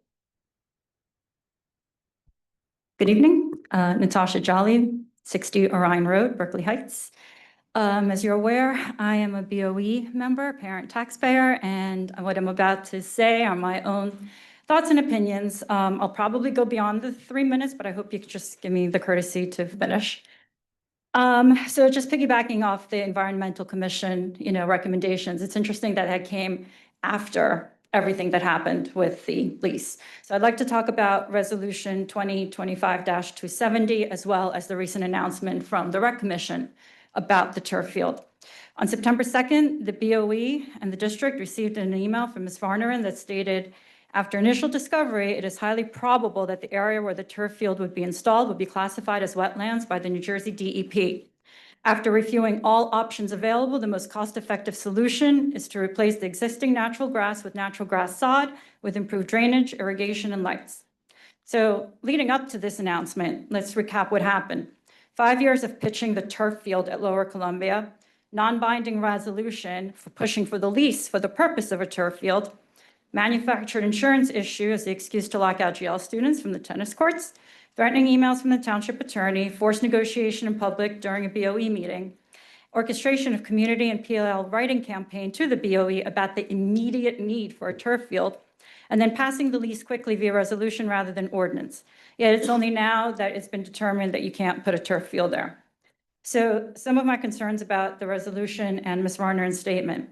I've asked Ms. Varner what constitutes initial discovery. I received no response, so I opened the material. My guess is I'm not sure if there's anything there because, the resolution itself speaks to the work that needs to be done in order to determine what can go onto that field. On March 13th, Mr. Solomon, the township attorney, wrote the board attorney, every day the residents are being harmed by the board's failure to act. And the township will no longer shoulder the blame for that, and will not shoulder the blame for that any longer. So what exactly has the township done for the last 6 months? Or is it that a signed lease miraculously stopped the harm to the residents? I also find it very telling that after a highly public intimidation campaign to sign this lease, the no turf announcement came so quietly. Ironic, Mrs. Pogue and Ms. Viana bristled that this information was shared with NJ 21st, an online publication, given how much township shared with Tap Into, another online publication, during the pressure campaign. It's problematic that Ms. Varner, who also has authority to direct public tax dollars, conducts business without a township email address. How would the public be able to open a township-related business from her personal email account? Finally, the most important concern for me is the improper way the township enacted the lease. On an email chain on this topic, Mr. Solomon made the following statement. While the agreement was initially stylized as a lease, it is, for all intents and purposes, a shared services agreement, which may be authorized for resolution. Really, because I thought the township needed a lease to apply for grants. The agreement that was signed was clearly labeled a lease. The township's resolution called it a lease. NJSA 40A 12-5 clearly states that any municipality by ordinance may provide for the acquisition of any real property, capital improvement, or personal property by purchase, gift, device, lease, exchange, condemnation, or installment purchase agreement. Ordinances require public notice, 2 readings, a hearing, and give residents the right to petition for a referendum. The lease was passed by the township as a resolution, bypassing the requirements of the ordinance, period. Is it like, I don't know, compliance with state statutes not, required anymore? So just to wrap it up, the timing of this resolution also is a bit of a red flag for me. There's nothing for months, yet once Ms. Varner's update is made public, there's a rush to pay the consultants. So I would ask that the council table resolution 2025-270 until it is clear what's been done, because it's not clear to the BOE or the community to determine that, to determine what's behind the recent statement, and until the lease is passed as an ordinance. Thank you. Thank you.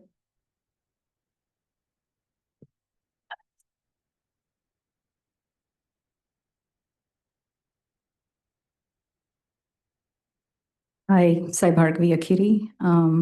Like Natasha, I'm here as a parent, taxpayer, and I'm on the board, but what I'm speaking here is my personal opinion on what has conspired in the last 3 to 4 years. As a body, you often talk about partnership and collaboration. One of your members is known for encouraging residents to be upstanders, not bystanders.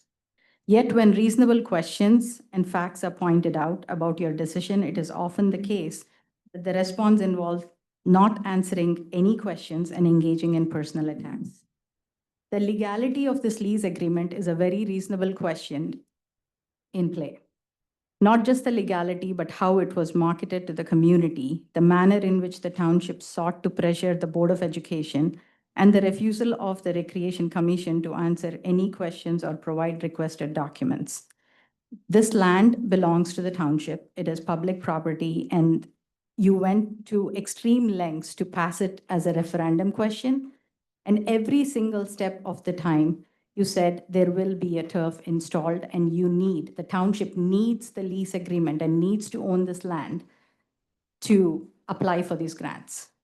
So what has changed in the last 4 years? And what is even more shocking and appalling is every single one of you here has taken an oath to abide by the state law. And the state law clearly states, like Natasha said, you need to pass it as an ordinance. So are you not being compliant? And are you aware of it? And I know the attorney is attending from, I think, Disneyland or I don't know where, on our tax dollars. So I hope we're getting good legal counsel here. Your response is, for any questions, is to attack representatives and organizations that are asking hard questions on an item where hard questions are warranted. You had no issues sending out press releases and using a local media outlet to advance what we know was an inaccurate narrative. You had no issues rallying groups to attend meetings to apply pressure to our district during what should have been a meeting focused on our budget, meant to meet the needs of our students. And no, this field is not a top priority for our students as reflected in our referendum survey. You can point to your ballot question, but at this point, we can all acknowledge how highly compromised this whole affair has been. How is it that this council was not aware of the wetlands issue after the Recreation Commission confidently stated that due diligence was applied? Is this just an innocent mistake? Is creating a false narrative in locking students out of a tennis court an innocent mistake? Is framing the whole matter as urgent and then doing nothing for months an innocent mistake? How many innocent mistakes before it becomes a pattern? Now that your actions and inconsistencies of your narrative are being highlighted, instead of answering questions and acknowledging these innocent mistakes, we're reading emails about how everyone here is working hard while others are casting dark clouds. If this was truly a mistake, you would acknowledge this, hold off on this vote, have the Recreation Commissioner attend the Board of Ed meeting, or minimally at least answer our questions and provide the requested documents to the Board of Ed. And I would like an answer. But what's the question? There's a whole lot of Well, accusations. so I can, that are I can, accurate in there. Mayor, What is not accurate?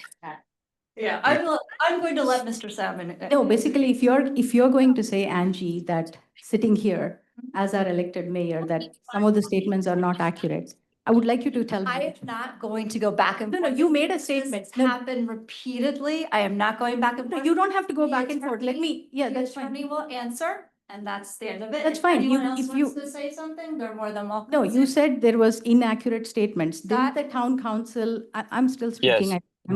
I'm still at my Your 3 time minutes. is up. Yeah, Your time so, is up. yeah, so all I'm asking is, what is inaccurate? Like, I need to ask is, didn't the township lock GL students from playing tennis? That's not, that is not I'm inaccurate. not going to debate. Yeah, that's fine. This is That- not a yeah. time for debate. This is a time for you to share your thoughts, and we are listening, and that's it. Well, Mr. your Chairman. actions speak louder than your words. That's about it. Yeah, I would like to hear Thank- from that. Thank you, Mayor. So the one thing I want to address is this issue about whether ordinance or statute. The statute that was cited related to the ordinance does not apply to this situation. That ordinance is for if the township were to be leasing properties with essentially private entities. It doesn't govern or relate to the lease agreements between a municipality and a school board or another municipality. Those are governed by the Shared Services Act. That allows for lease agreements for things like this to be done by resolution. They do not require an ordinance. So we call it a lease agreement because it is a lease agreement, but that doesn't affect the fact that it's still governed overall by the Shared Services Act, which only requires a resolution and not an ordinance. That would be if we were leasing a property to a private, let's say, developer or private, charity, something like that, by ordinance. But between other governmental agencies under the Shared Services Act, we only need to do it by resolution, regardless of whatever we call it. Can he send it in an email? Like, can he? Yes, we have sent. I think I had already No, provided that answer I in an don't email, know but I what the can provide another communication one. breakdown is between us giving you information and the board members not receiving it, but we have sent not just this, but other information repeatedly. I have a basic question. So the lease agreement said that the township has to pay the board the $1 fee. Was the fee paid? It's being paid on the next bill list for the meeting. The dollar? Yeah, so for 6 months, Yes. it was an emergency. So you have not, Yes, we'll so pay you $1. technically, it's not, we will pay you $1. It's for Liza, please be respectful. It's not about you or me here. I'm here as a tax-paying resident. If the council and every single one of you took an oath to abide by the law and we signed a lease agreement, it took the town 6 months to pay $1 while every bills list that you approve is millions of dollars. That itself says how serious about it. Yeah. Do you want me to take over maintenance of it and do the improvements? Is that what you want? We're not doing turf. You guys didn't want turf to begin with. We're still using our grant money to do the field improvements without doing turf. So do you want it back so you guys can pay for the improvements and the maintenance that we currently pay for? Is that the end goal? If that's not the end goal, I'm not sure what. No, but if you're Our not attorney installing the answered turf, your no. They answered your question on the Nobody ordinance answered the release. question why. We did why several would- times in email, About and the I turf. don't want to. I really think, Just an answer. Sounded like a Board of Ed meeting. yeah, I really think that we're getting into a gray area of Board of Ed members, a few Board of Ed members and the members of this governing body having discussions. So I think we need to. So it was perfectly fine for you to come and hijack the budget meeting when the entire council could come in and say, we are going to install a turf field. That was fine by you, and that's appropriate. But a couple board I checked members, the budget meeting. Yeah, We right. Came when we sat there. Yeah, Okay, you- the you problem- asked the for a problem we public had- the problem I have negotiation, here yeah. Is that when you come up to the mic, you say, I'm a Board of Ed member, but these my comments are me as a resident. You can't have it both ways. You can't have your cake and eat it too. Okay. Because you're asking questions that the Board of Ed members would ask and that residents would So ask. why can't a resident ask these? And the Board of Ed members don't have any authority when we don't have a quorum, FYI. I think you should know that. Because all your emails always say on the bottom, these are only my. Because you cannot speak for the rest of them, and when you don't have a quorum, you're not Board of Ed members. Just give the field back. Board of Ed meeting and you use that. But we'll give it back. We'll give you the field back. I mean, this is for the residents of Berkeley Heights. This is for the children of Berkeley Heights. Yes. You're arguing about $1 and who it's a lease agreement or. No, it took 6 months to pay $1. Okay. Because that's me getting angry. So if you're giving it back, is It's that for the is that the children. consensus? Take the field back.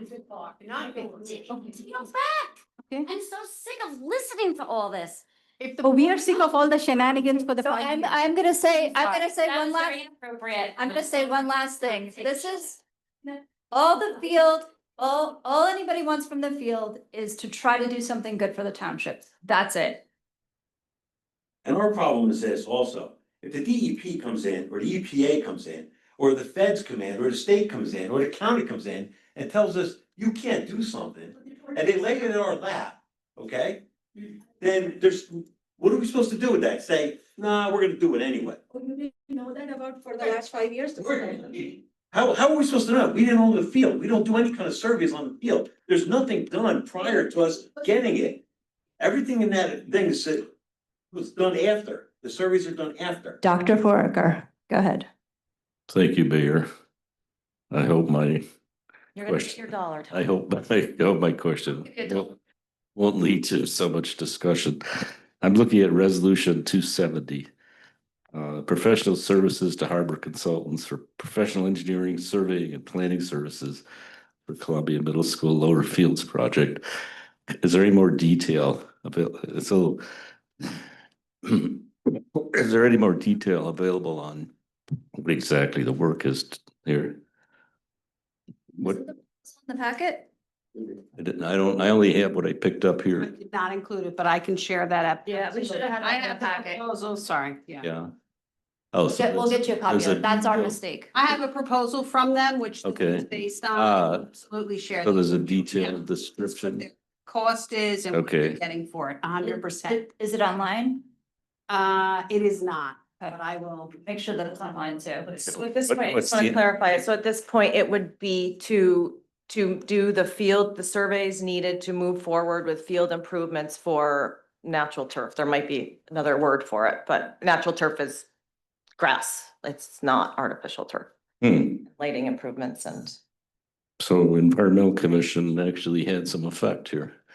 say it again? The Environmental Commission actually had some effect. It sounds like they wanted natural turf and that's what you're gonna get, right? Well, it sounds like the DEP came and said turf is going to be much more expensive, take a lot longer. If you have to go through permitting process because it is close to wetlands, so it seems like the most expedited way to give the community the better fields is to pursue, which the word turf was taken out of the original lease agreement with the Board of Ed anyway, so this is still applicable. Mr. Ford, just so you know, that the word, it's in there, the The resolution. resolution's in there, but the The proposal. proposal's not in. All I have is 2 pages, just lists resolutions. It doesn't say So you. what. No, the whole, I didn't realize what you were saying. I apologize. I have them here. It's 150 pages, so what I did. 150. The whole packet. Sorry. So I didn't make. Late at night, I don't read that kind of stuff. Copies of the basic agenda. Yeah. Packet is online. It's been online since Thursday. And I had a few copies here for people. I just asked people to share, look at it, look through it, but put it back because it's 150 pages and I didn't want to waste 20 copies of 150 pages. So that's really what I've been doing. Sorry. So I didn't realize what you were saying. The resolution is here. The resolution describes, it's based on a proposal from Harbor with all the nitty gritty of what's involved in, but it's summed up in the resolution. Sorry, I didn't realize what you were asking. Okay, thank you very much. And I yield back the balance of my time. Sorry, Dr. Ford, our mayor, I didn't realize. You want, Tom, do you want Margaret's copy? You're welcome to have my copy. You can, yeah, keep this one now, but. I'm gonna go. I'm gonna change the topics, Oh, good. okay? My name's Joe Iadanza, 923 Mountain Avenue, Berkeley Heights. A couple of questions first. Is the potential to sell the wastewater treatment still on the table? Is that gone away? I don't know the answer to that. We have a third-party company looking at the billing. We have to separate Okay. it out and try to figure out what makes sense All financially. right, I'm sorry, go ahead. No, that's the answer. Okay, I left my pen from the last time here. There's at least 5 items here that have pertained to the wastewater treatment. It'd be, resolutions, so on and so forth. I'm not gonna go through each one of them, but it mentions it, but I'm gonna just read a little prepared statement I have here. Okay. So this is about information regarding the wastewater treatment, sanitary piping, pumps, manholes, outfalls, equipment, staffing, and associated components. When I first became aware of the concept to sell the Berkeley Heights wastewater treatment facility, I was surprised that the current administration took this undertaking. Why would an organization want to sell such a viable asset? After some research, I found that the system facility is considered to be severely understaffed, significantly underfunded, relies on outside vendors and engineering firms for New Jersey DEP required reports and essential information. There has been a revolving door of directors and administrators. It has all the signs of being mismanaged. Like any wastewater facility and system that is utilized by 15 to 20,000 individuals and businesses daily, it must be maintained at the highest standard to ensure it meets all its regulatory requirements.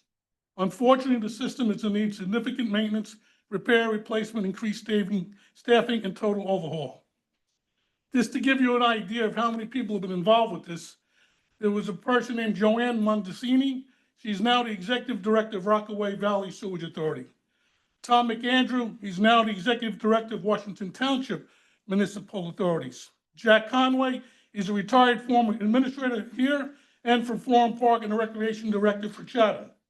Amy Upchurch was here. She has also been a township administrator in Mendham and Essex Fells. Linda Kavanaugh, she became a judge for Essex County. Angie Devaney became the current mayor of Berkeley Heights. John Bercelli, current business administrator of Springfield Township. Vincent Denave recently retired as business administrator for Harding Township. Liza Viana, current administrator of Berkeley Heights. As you can see, most of these individuals left or were able to find employment elsewhere, usually in the wastewater treatment or some kind of government position where they were able to leverage their abilities to find work. Unfortunately, there has been little or no continuity in overseeing this township asset. It's evident that a large capital infusion is required to address the many issues of the entire system. There is no easy fix or magic bullet. It will take hard work, determination, and political intestinal fortitude to repair the system after decades of neglect. There have been ongoing dialogue for years to ascertain how to raise capital via bonds, grants, state funds, loan, or taxes. The facility system remains in poor shape due to the lack of funds and preventive maintenance. This is just me talking now. In my humble opinion, there's only two ways to address this. One, to continue to maintain the system as an asset.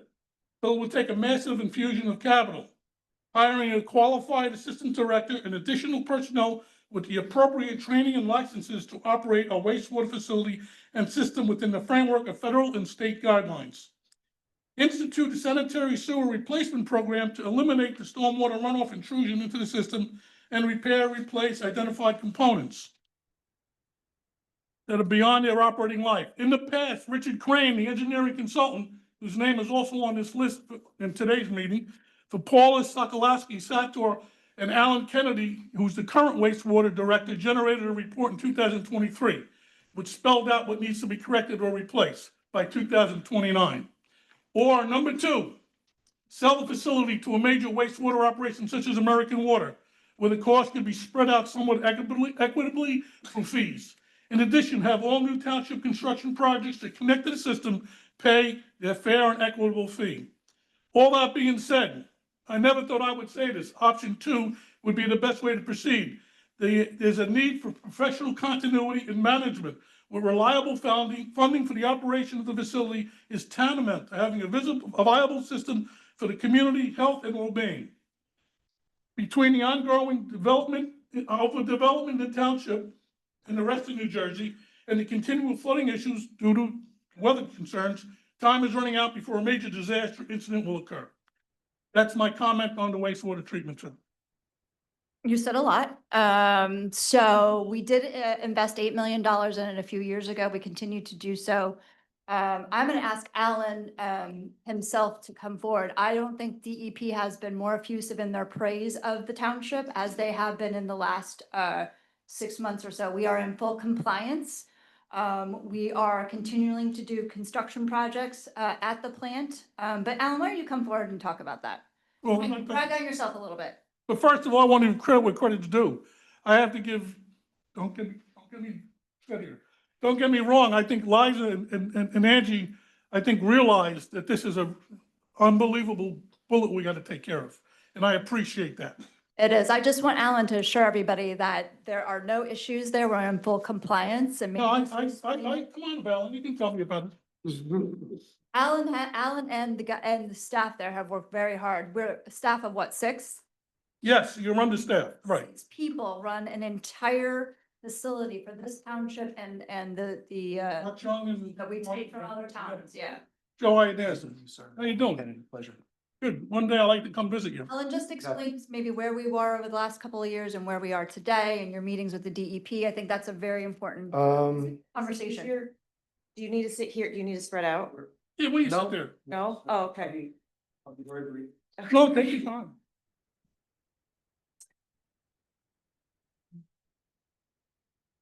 All right. Alan is former military and a marathon runner. I feel like I should just say all these great things about you. You were in the Navy, right? Yes, sir. I was in the Navy. Okay. Okay.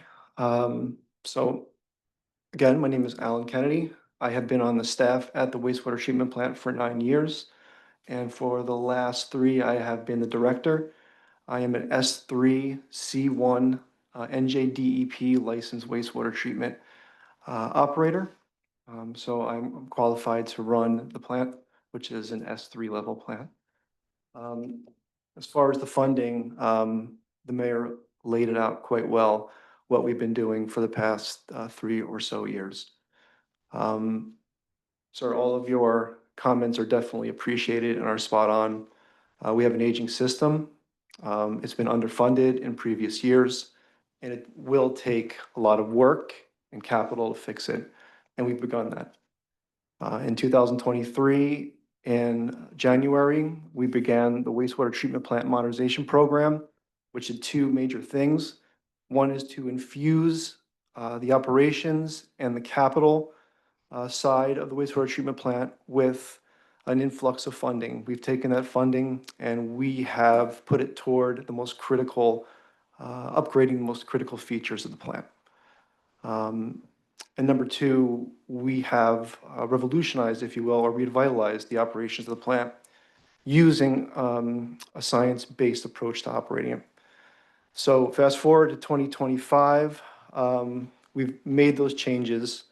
In the last set of DEP inspections, which were 5 inspections, we did receive those reports back, and none of those reports had notice of violations. We did have deficiencies, but no notice of violations, which is indicative of the fact that we are now in compliance with our new GIPD's permits. So we have made major steps forward. And if you will, I just want to share a couple more things with you. You made reference to a number of, you made reference to the fact that we need to make improvements, and we are making improvements. I'd like to share with you a couple of them. Tomorrow we are putting online for the first time our disc filtration upgrade system. It's a great system. We had sand filters at the plant, which are past their useful life. These disc filters will improve our ability to remove solids from the waste streams by upwards of 80 to 90%. So we are currently a very efficient treatment plant. We're going to get even more so. A second thing, exciting thing to share with you is the collection system. We have an aging collection system, as you pointed out, and we are infusing capital into that system to fix it. We are in the midst of hammering out a scope of work with National Water Main Cleaning Company, around $500,000 to repair manholes and fix pipelines that have aged to a point at which it's now time to fix those leaking issues. So there's a lot of very exciting things going on at the plant, and we are moving in the right direction. And tomorrow will be one of those milestones. We're starting the boiler project and the parasitic, making the repairs in the parasitic. Yes, one of the many upgrades to the plant. We are replacing our 40-year-old boilers, and we have constructed a parasitic acid delivery system, which will disinfect the wastewater. We had a little structural issue, or a pretty major structural issue with that we have to address, but it will be addressed. One other thing to share with you with the upgrades is we're also constructing a magnesium hydroxide and micro C, which is glycerin, delivery system, which will be put online probably within the next few weeks. Another exciting upgrade to the plant, which will allow us to more effectively treat our wastewater and continue to meet our new GIPD's permit. I think there's probably been more done at the sewer plant in the past three or 4 years than there have in the past 25. So it's, and just to brag on Alan a little bit, he also did win an industry award recently for using science-backed approaches to find a lot of solutions to these problems. Thank you. Let me ask you this now. Sorry. What are we doing about the smell? I mean, are you using surfactant to try to knock down the smell, or are we gonna try to minimize smell altogether? Or do you still need the flare? So the flare was a major issue in 2022. We have installed a brand new flare, I believe early 2023. It works fantastic. Okay. It is probably one of the most reliable parts of the plant now. As far as your question with the smell, that's a very long-winded answer. I saw the report that the consultant gave you, 5 being the worst, and there were a couple of 5s. So you saw that, Yeah, I read that report. report. I think that report stemmed from a odor study that we did. Right. And that odor study, it pointed, as you noted, I think it primarily pointed at our digester system, and we're Right. doing a lot with Yeah, that. We've please. replaced one of our older pressure relief valves. It's made a major impact on the smells. Okay, so if To we, flare up the smell, if the valve isn't on correctly, or if it's aging, and that was one of Yes. the bigger ones. Sure. Recently, barometric pressure always plays into it. So this time of year, we always are sort of fighting with it. So the odor system, we're ramping that up. But one of the scum boxes, right, was being Sure. replaced and that was recently is probably. It's going to be replaced. Yeah, that's one of the pieces of the puzzle. So on one of our settling tanks, we have a collector arm. It basically skims the top of the surface off, so all the floating stuff, the grease, whatever, it goes into a box. And then it gets pumped to the digester where it's processed, where it doesn't smell. We're upgrading one of those boxes. We call them scum boxes. I understand. It'll allow us to automate that process and make it more reliable. Okay, so what about, I don't mean to bring this up so much, but I don't want this guy ever to get any more stuff in his house. I mean, what are we doing about making sure that all the water that's supposed to, all the sewage is supposed to come down to you, only come down to you and wait, and runoff goes wherever, to the river? The number one issue in our eyes and in the DEP's eyes is I&I, inflow and infiltration. Right. So I made reference to the aging collection system, our pipes and manholes. That's where we have to really focus on removing the water that gets into our system that overwhelms us. Right. You know, the stormwater is not supposed to get into the sanitary sewer pipes by design, it happens. But because our pipes are so old, our manholes are so old, we have a lot that affects us. So as I noted before, we are putting a lot of capital into repairing that system. Great. It started, before we move on with that, it started with two very critical programs. One was last year, was 2024 I&I study. We inspected 14,000 linear feet of pipeline. We found the issues. This year, we are inspecting 26,000, I believe, linear feet, at least that's the goal. And we're gonna compile that list of defects Manholes, right? in manholes, yes. About 100? 100 manholes this year, yes. Okay, so now let me, that segues into my next thing is, that meeting on September 26th with the flood people, is that open to the public or that's gonna be closed? Okay. Yeah. So now my other question in that respect is, there's an item here, 2025-273. What's the holdup on that? If I read this correctly, this is about the flood? Or with the Passaic? Oh, yeah, no, that's a engineering project, right? Like, we're just we need to get an extension for our grant. When you get grants from the state, you Right. typically have to use them with a certain amount of time. We've been going through permitting issues with the DEP because this involves the Passaic. So that has held the project up a little bit. So it's just to extend. Does it have anything to do with the Chatham has to sign off and Long Hill Township has to sign off? Because I know my friend Jim over here is always worried about when he goes away, his home might not be there because he lives right on the river bend. No. Okay. No. All right. The committee on the flooding, I don't want to be on the committee, but you're gonna I have. have more than enough applicants already. Okay. I don't want to be. I've been telling people and they've been applying already. Okay. Because, you should think about applying if you really want to get involved. And my last thing is this, nothing to do with the flood, nothing to do with the sewer system, nothing to do with the field. What's it gonna take for me to get the American flag higher than the other two flagpoles? Can we do anything about modifying the flagpole? So, Oh, sorry. go ahead. Instead of flagpole's broken, they're gonna take care of it. Okay, but The latches are broken on I it, so we have understand. to get that. The state, but Liza was kind enough to send me a whole big paper yes. about the etiquette of the flag. So Sergeant Bettis, who's a veteran I- himself, says that that they are flying the correct way. I understand that. Don't take this the wrong way. Make one flagpole higher than the rest. We should have Because- done that when we built the building. I agree with that. I That would have been taken. I agree. You inherited this building. Yes. We had a discussion about that the I other feel day. like we need to well, I put personally, it in the budget next year. okay, the reason why, just so you know, my grandfather came to this country, fought for the United States and France. My father was in World War II. Aw. My father-in-law was at Guadalcanal. One of my uncles was at the Battle of the Bulge. My uncle Benny, who I couldn't stand, got captured by the Nazis at Anzio. And the best man at my wedding was at the evacuation of Saigon. So please, we talking about millions, we're talking about flags, we're talking about the turf. Please find the money to put the flag higher than the other two. Thank you for your time. Yeah. And I appreciate you putting up with me. And just so you know, on a good note, the Yankees and the Mets are both winning by a lot. Oh, thank God with the Mets. Oh.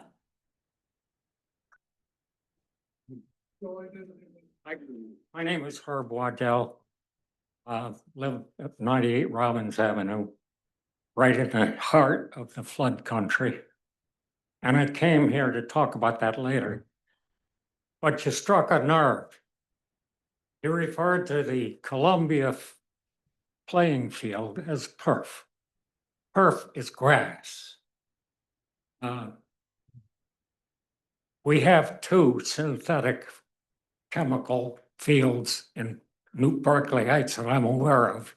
One at GL and one over on Snyder Avenue.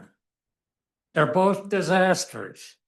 I was pleased to hear tonight that the environmental experts are not in favor of putting in more synthetic turf.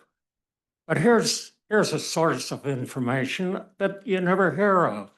I talked to a high school football player a few years back, and he said it was dangerous from a health point of view to play on the turf because on a sunny day, he measured the temperature at 180 degrees Fahrenheit. Now, that's enough to get you a multi-million-dollar settlement from McDonald's for spilling coffee on your lap. He said the players would put water in their shoes and their feet were still killing them. And they couldn't put their hands on the turf for more than a couple seconds. Now, no one ever talks about that. Nobody wants turf, your definition. They want grass. That's real turf. And to call it turf and really intend to spend a lot of money on making it dangerous. And now, why is Snyder inappropriate? Well, it's part of the big increase the storm runoff in Berkeley Heights program with all the development and artificial turf and parking spaces. Last month's storm was the worst I've seen in 63 years in Berkeley Heights. And what changed? Two things. The drainage system, which was designed to operate without a lot of trees in it, and shrub and garbage, and it is totally different. We can't handle the storm anymore. But okay, that's the other subject. I wanted to clear up this turf thing because it's really false and misleading advertising. It's like night lighting. You really have to play football all day long and all night long. Why can't we just use ordinary, healthy environments? Sorry. No, thank you for coming. Thank you. You've been trying all night. Real quick, I'm sorry. I'm sorry. Javier, I know, Javier Morales, 125 Lawrence Drive.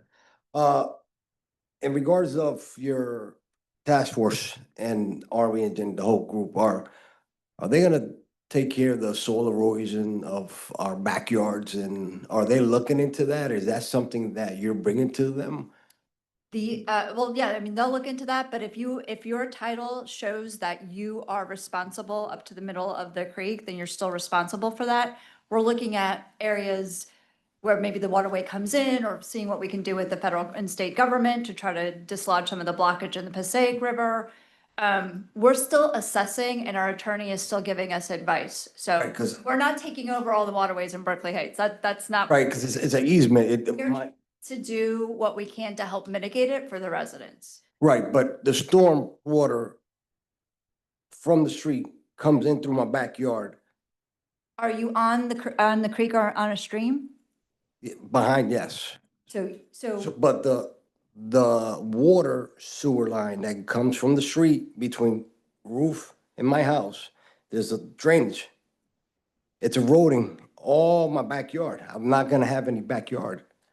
And I'm asking you, when you bring your, all these people, are you gonna come to our yards and assess this erosion? no, when the Army Corps of Engineers comes, we're going to assess the Passaic River. So the flow in the river is improved. So then when the creeks and the tributaries that filter into the Passaic, it'll be better because the flow will increase. That's what we're trying to do.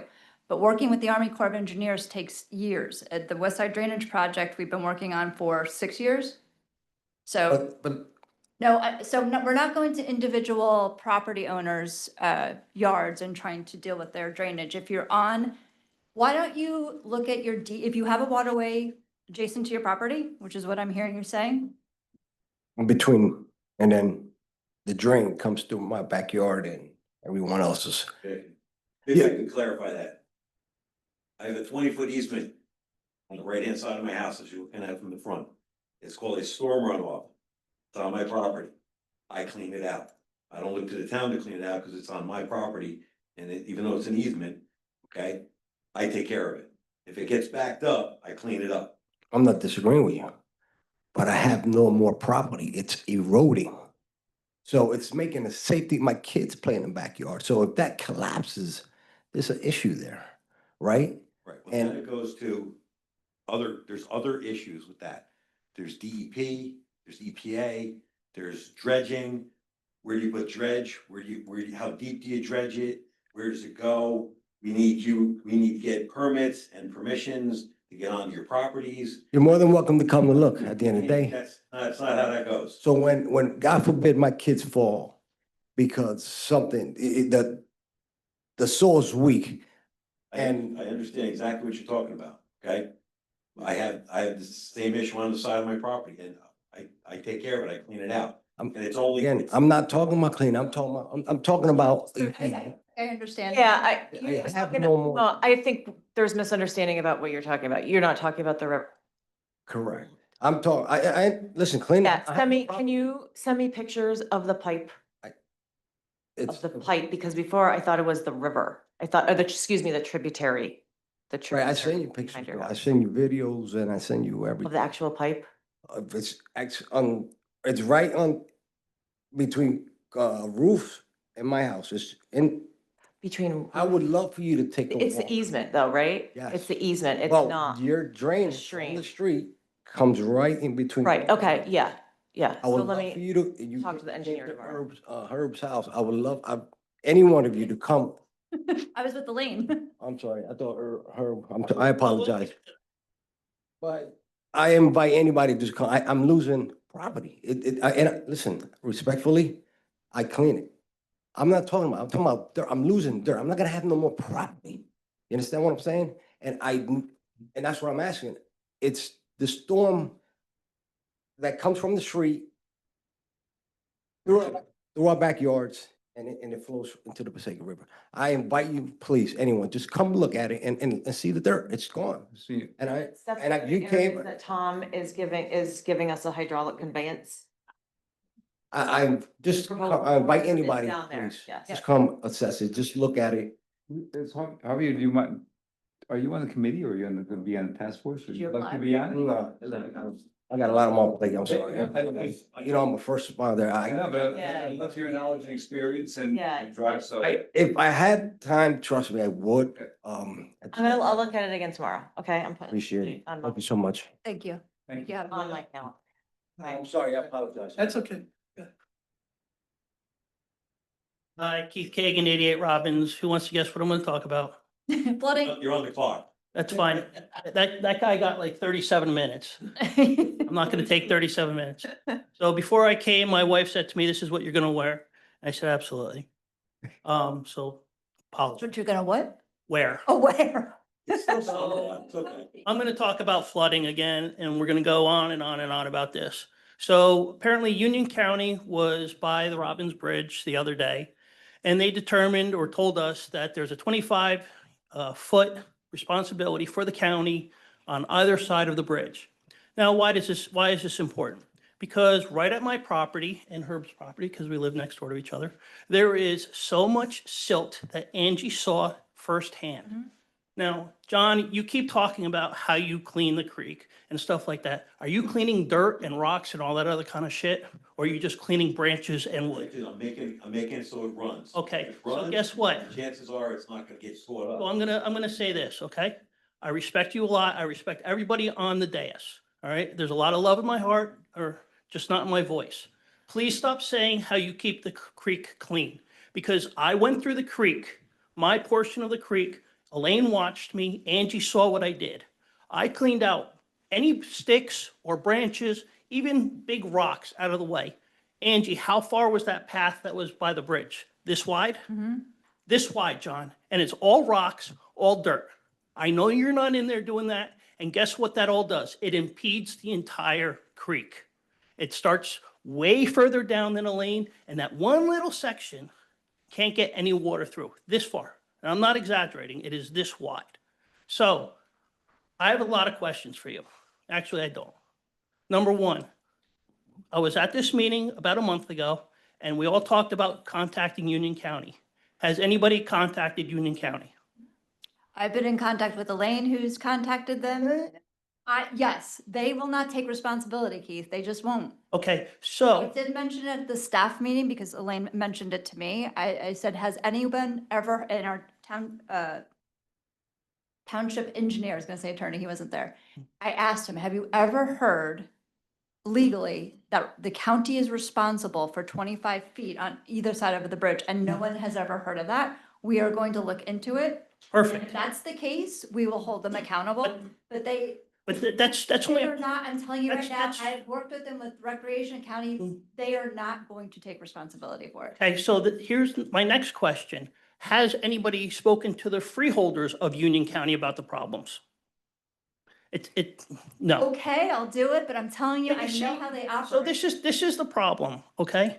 We are looking to you for solutions. But Hold on, please. No, because we're gonna have a debate about the county, and here's the problem, the state owns the waterways. We have to, when we have the Army Corps of Engineers and DEP here on the 26th, we have to get them to walk what I walked yesterday or the day before to show them that the silting and desnagging is what's gonna remedy the problem. Some of this, even if it was Union County's responsibility, they can't go in there with that equipment and just dredge. So let me ask you this question. Doesn't everything flow uphill? So we come to you, you work for us, right? We're the bosses theoretically. Mhm. We go to you and we say, hey, we need you to find solutions for stuff. And that, Is it, no, I'm just, That's it's what a we're yes or no saying. question. It's a yes or no but question. Keith, that's what we're doing. I just. Okay, so we come to you for solutions. Right? A solution is to go to who we know it's the problem is, We are which is No, Union no, no, no, County. no, no, no. It's, Army, no, it's not. It's the state owns the waterways. We have to go to DEP and we have to get the feds, the Army Corps of Engineers, to help either permit it so we can do it, or we can find grant money to do it. And we have to get federal funding. but if it's the county property, why are we involved?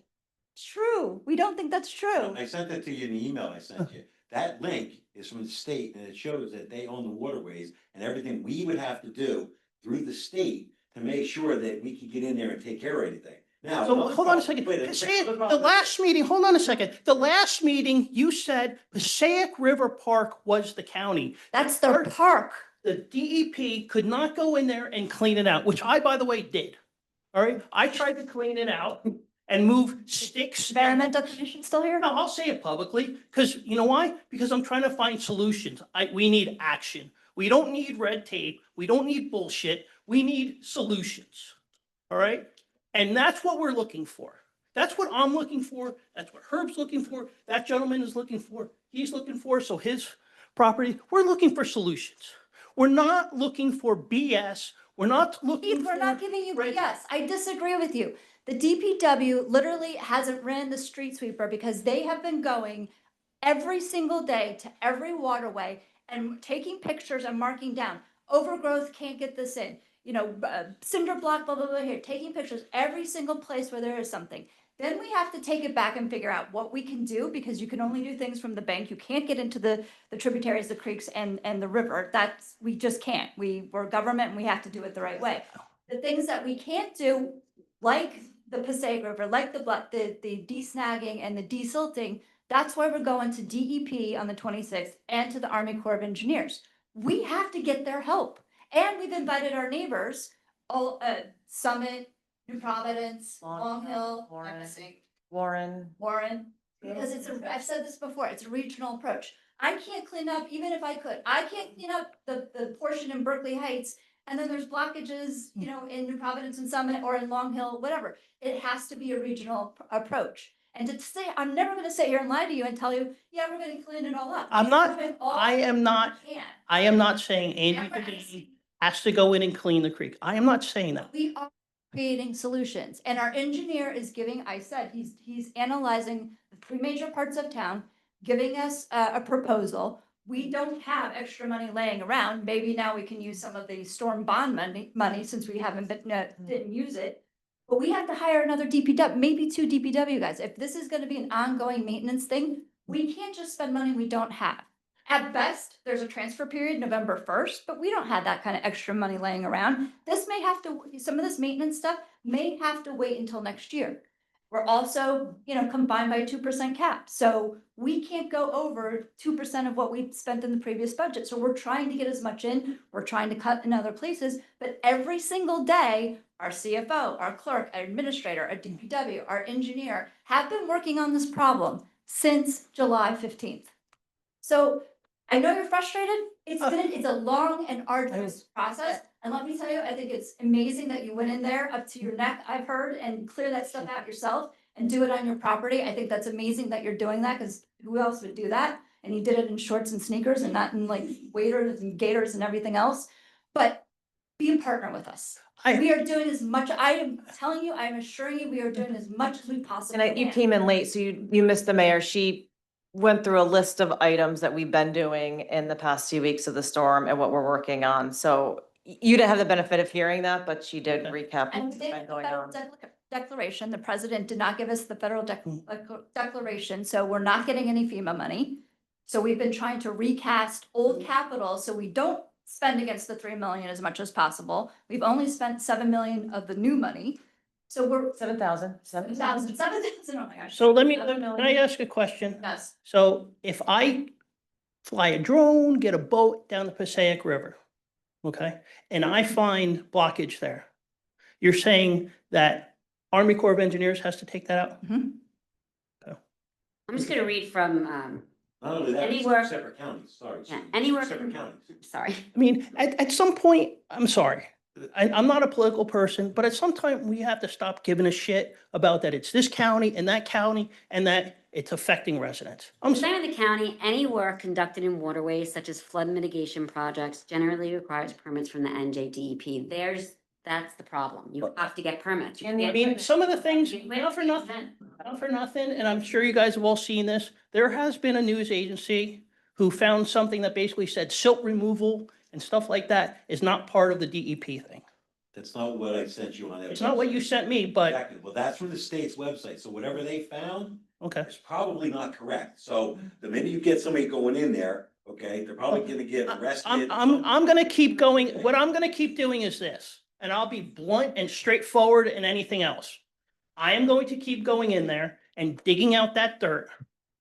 And guess what? Because that's a solution. If I have to wait for somebody else to do it, it's gonna be another flood for my property, for Herb's property, for Elaine's property, for these gentlemen's property. You might not wanna publicly announce that. Because I don't give a shit. The problem because- is, what I sent you on that website is silt removal needs to be taken elsewhere other than just put back on the banks of wherever you're taking it. Well, I mean, who's gonna stop Put me? it back in there, and what you're doing is you're just gonna be chasing your tail, okay? And to another point is, when your waterways come down into that area in the Passaic, if that's all backed up, okay? It's already backed up on my property, John. Back up the hill, and I totally understand that. It's already backed up. It can't get through, it's this wide. Angie saw it, it's this It is. friggin' wide.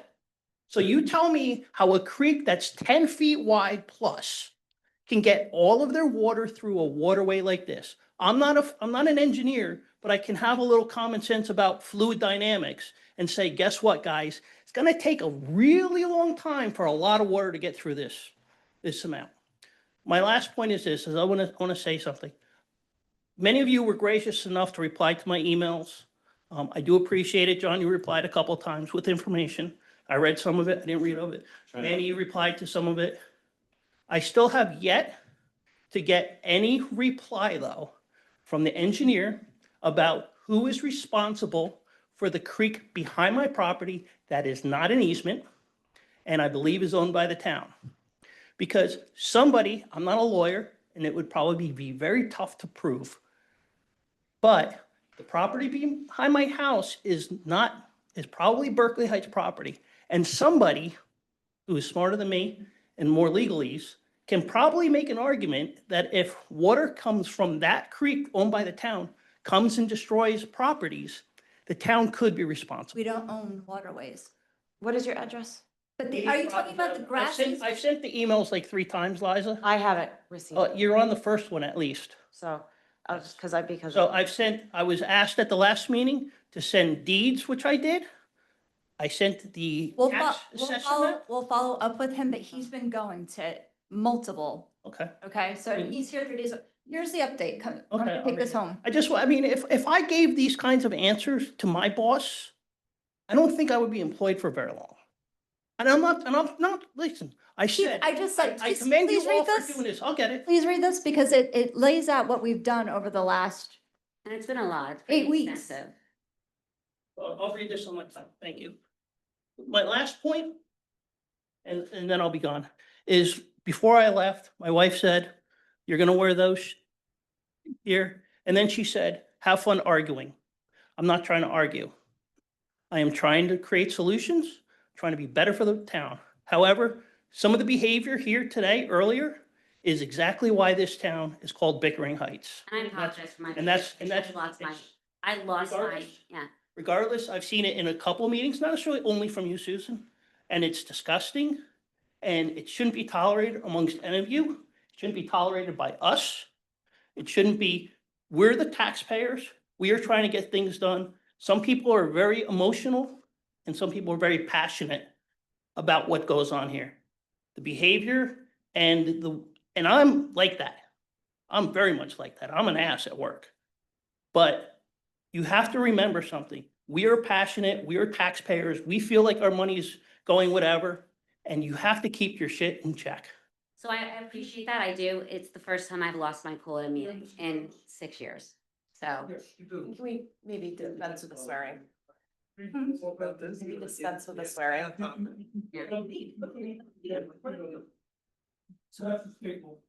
Will we get kicked off of YouTube for that?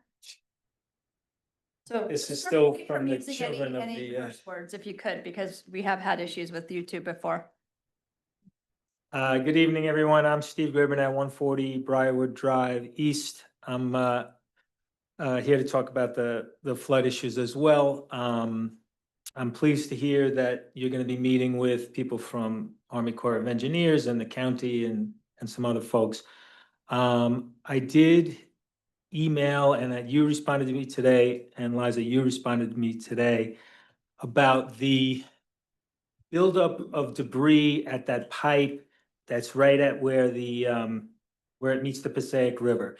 And I agree with you 100%, Mayor, that the real problem is the Passaic River, and I know it's multi-jurisdictional and it's gonna take time, and there's work that needs to be done with that. But this pipe, where there's this buildup at the pipe, I don't understand why this has not been resolved yet. Because although I know like Keith cleared a bunch of stuff away from there and it's still not moving, and I get that. So, but when we have another heavy rainstorm and there's effectively a dam pulled up against that pipe, and all this water is coming from the creek and it's hitting that, it's gonna impede the flow and it's all gonna back up into our yards and basements again. You guys both said, you both answered me today, I appreciate that. You both said something a little bit different, but both of your answers had to do with the specialized equipment that's gonna be needed. You had said that DPW doesn't have it, so we're gonna have to subcontract it out. You had said that DPW is analyzing what special equipment. I honestly can't understand what we mean by special equipment. This guy went in with, Yeah, no, it's basketball compacted in there. shorts. That's the No, problem. but I'm not talking about silt on the bottom and a 200. No, I know, That's yeah. at the bottom, but I've sent you all pictures. Yes, You yeah. were there the other day. I was there today again. A lot of it is branches that someone with waders and some gloves can go on, pick up the branch and throw it, and pick up the next one and throw it. That's what this guy did. I'll go down there and do that. But what specialized equipment are we talking about? I'm not talking about every little piece, but you can get 95% of this is branches and soccer balls and Adirondack chairs and stuff like that that can be picked up with two hands. So what do we mean by specialized equipment? I didn't reply to you, I didn't say that, I don't know. You said. I I said that the You said that DPW DPW is assessing what equipment needs to be done. Because what they need. So it could be a chainsaw, it could be whatever. I spoke to them at the staff meeting today and I said, please take care of this. It's been weeks now, so please go and take care of it. I saw it firsthand. I saw what Keith did. I saw how some of it's moved over. It's even with what he did, it's still not flowing. I get that, but, and I agree that the river is really the main problem. Yeah, but as that long as doesn't you change understood the that fact point. This, when we get another heavy rainstorm, all this water is gonna be pushing up against this dam that's Yep. against the thing. So what, you're saying that it's gonna be subcontracted out because we don't have the equipment. So what Yes. equipment are we talking? we are getting it out. So apparently, like, the force of the flow of the water has compacted that mass of crap that's there.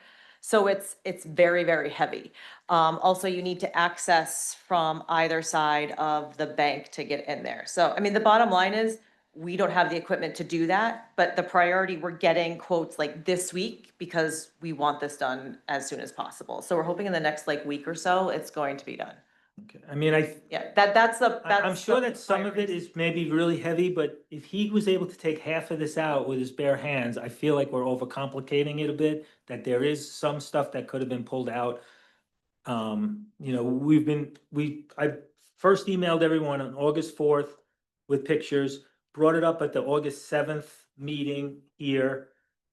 Emailed again on September 4th, and you responded and said that, we're looking into it, and now it's September 16th and we're still. Yes, because we're it's still technically the assessing. county's property, that's the county's portion of the river.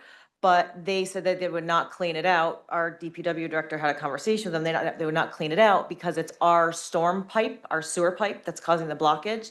So then they put the onus on us. So once they said that, we're like, okay, we're gonna get the contractors to get it out. So So we're still. if it could happen tomorrow, I would make it happen tomorrow. But we also have to follow certain procurement rules. If it's over a certain amount of money, we have to get more than. Well, why can't it two just be two quotes. guys in waders and gloves? If it was just two guys and waiters, I promise you, they would have had it done. I mean, if you walk down there and you see what he cleared out by himself, you'll see that 80 or 90% of it can be cleared out just by two guys throwing logs off of the pile. It's really, that's mostly what it is. So I need to double back with DPW. It might not just be the equipment she's talking about, and I don't know the answer, but we've talked about a lot of sections of town. If you just take the debris and you throw it on the bank, it's gonna just wash back in. So they might need a contractor to come in and haul it out, not only take it out, but haul it I out. mean, really, and then maybe it's two guys with waders and gloves and a wheelbarrow, but it's not complicated. It's not, yeah, well, I promise you, we're working on it. Thank you.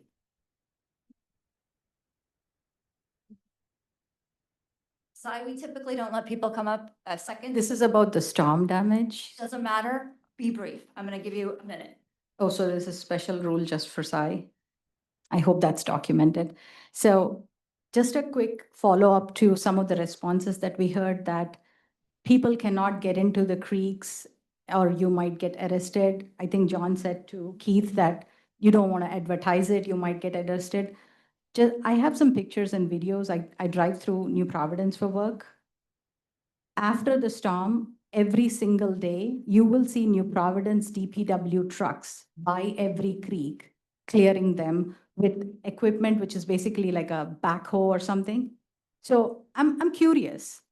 Some of the stuff that you tell here and which is documented as elected representatives after taking the oath, is it accurate? If they were going to arrest, who is enforcing it? I want to know who is enforcing people from not going and clearing the creeks. And if this was such a strict rule and we have to get DEP, NJDEP permits, how is our neighboring town able to clear it up?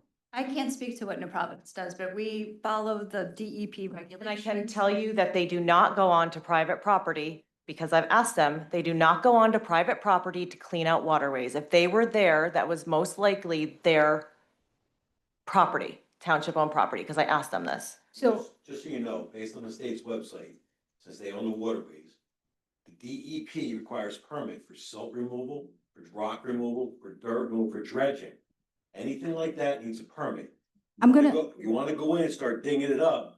No, I'm actually going to go, I'm gonna come back by the next meeting. I'm gonna see how many permits have been issued, how many counties and how many townships that these permits have been issued to actually, and how soon do they get these permits?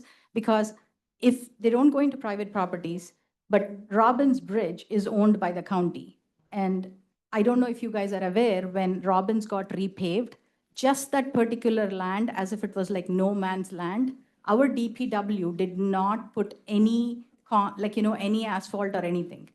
And I watch at least once in 3 months or 4 months, the county comes in just to inspect, but then they see what the state of the bridge, but they don't do anything.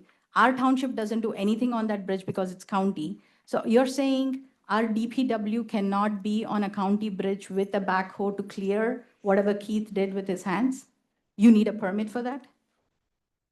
I didn't talk about that at all. No, I'm saying, you're saying DPW, the township cannot clear with a backhoe on private property, correct? Correct. But then if the bridge belongs to the county, the DPW can be on the bridge and use a backhoe, which we all. I don't know. That's what I'm not gonna go on the record and then have a gotcha moment later if it's proven to No, be no, it's, wrong. and I I'm going to don't, send you an so. email with the video of what the DPW in New Providence is doing with pictures. They're having their equipment on a bridge and For they're their doing it. property. Sure. So it's, yeah. I didn't say yes, no, I confirm that they're doing that for their waterways that are their So property. you're saying the waterway that is going under the bridge on Robbins, the bridge belongs to the county, the property behind Keith's house belongs to the township of Berkeley Heights. I don't know, I don't know particulars. So in Robbins, Property. What is the my question is, why can't the DPW use their existing equipment, be on the bridge and clear the debris? We can't speak to what New Providence does. No, that's I'm right asking or about our wrong. township. We are doing the best we can to mitigate everything that we can and following DEP regulations. That's. So the you have answer. applied for permits or not? We're not there yet. I mean, we're still going through everything, getting proposals from our engineer. So what's the target timeline for applying? I don't know. Didn't expect to have a storm like that on July 14th. Okay, And even if we interesting. know the remedy, some of this is subject to the budget, you know that. It's not easy to make tax. So tax coming dollars back to the correct. budget question, I would like to know how much money do we have? No, I want to know how much do we have in cap bank? How many millions do we have? Off the top of my head, I have no idea. It's not here right now. So the cap bank is for contingencies, right? Every budget that the township approves, you put a certain percentage in the cap. It might be something we consider. No, so it is the contingency money in the cap bank. I've asked this question when I first moved into this town. The previous mayor said it's for a catastrophe, so catastrophic it has never happened again. So I'm asking, you just bonded $3 million of our taxpayer dollars. Okay, When you have cap bank money. This is the final word. Some of this is subject to emergency and we're not at the emergency point anymore. We did the emergency work. So cap bank money cannot be used for this. Maybe. It may be, it could be, but we still bonded 3 million. Thank you. And we've used 7,000, just to be clear. Please, I hope it's late and we haven't even gotten to our agenda yet. 30 seconds. They're probably There might be other residents who haven't had a chance. There are, and then I step back, but there are some residents who went way over. So I just really have two things real quick. No questions, just. Okay. I won't do. And we're gonna close the citizen hearing after this. Sorry to the agenda.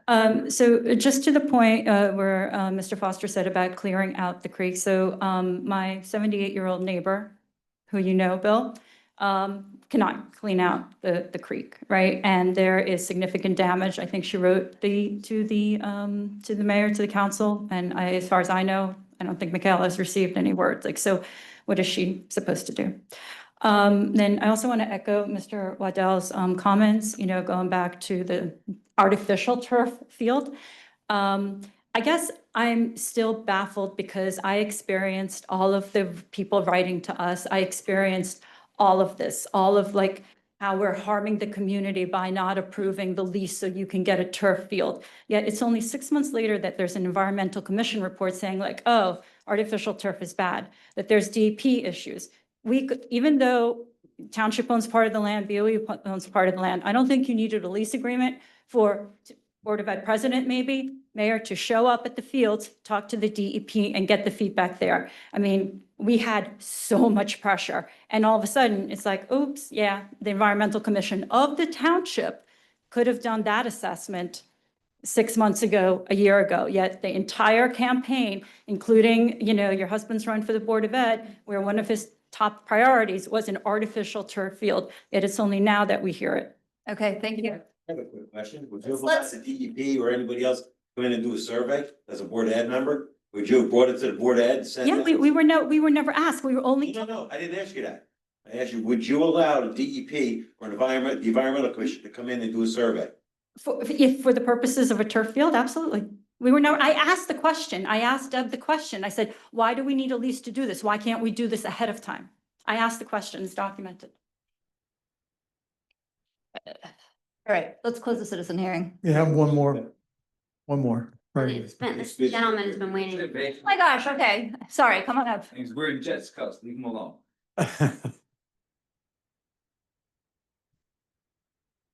I apologize. I know this isn't as important as what you're going through. If it's from you, it is important because every resident has something important. Well, I don't live in Berkeley Heights. You've had, Oh, then I've you been can't. here before.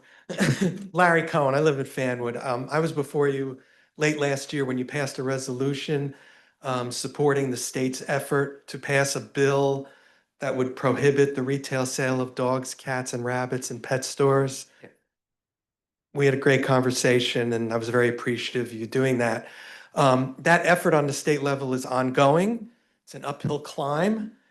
And the organizations that are leading this effort have come to the conclusion that even though New Jersey has 149 towns that have passed their own ordinance to do this in their own towns, they would like more, to put more pressure on the state. And so I'm back here tonight to ask you to take the next logical step, follow up a resolution with your own ordinance stating exactly what you've already stated that you'd like the state to do, only saying that you would do it in Berkeley Heights. Can you get a sample ordinance to Bill? I emailed it to all of you a couple of weeks ago, but I have a hard copy right here. Okay, I'm gonna ask because that's sort of his Yeah. background. Yeah, I'm Bill gonna and I have been back and to forth. spearhead that. Thank you. Yeah, there's a hard, I can email the. It's okay, if we have You should it, have it if you go back a couple of weeks. maybe let's make sure Angela has it as well, but Bill, can you just work with her on that? I By the don't way- think you were on it. And thank you for your patience and waiting. You were very patient. Very patient. Thank you, Larry. Okay. All right. Who's doing the closing? Bill, no.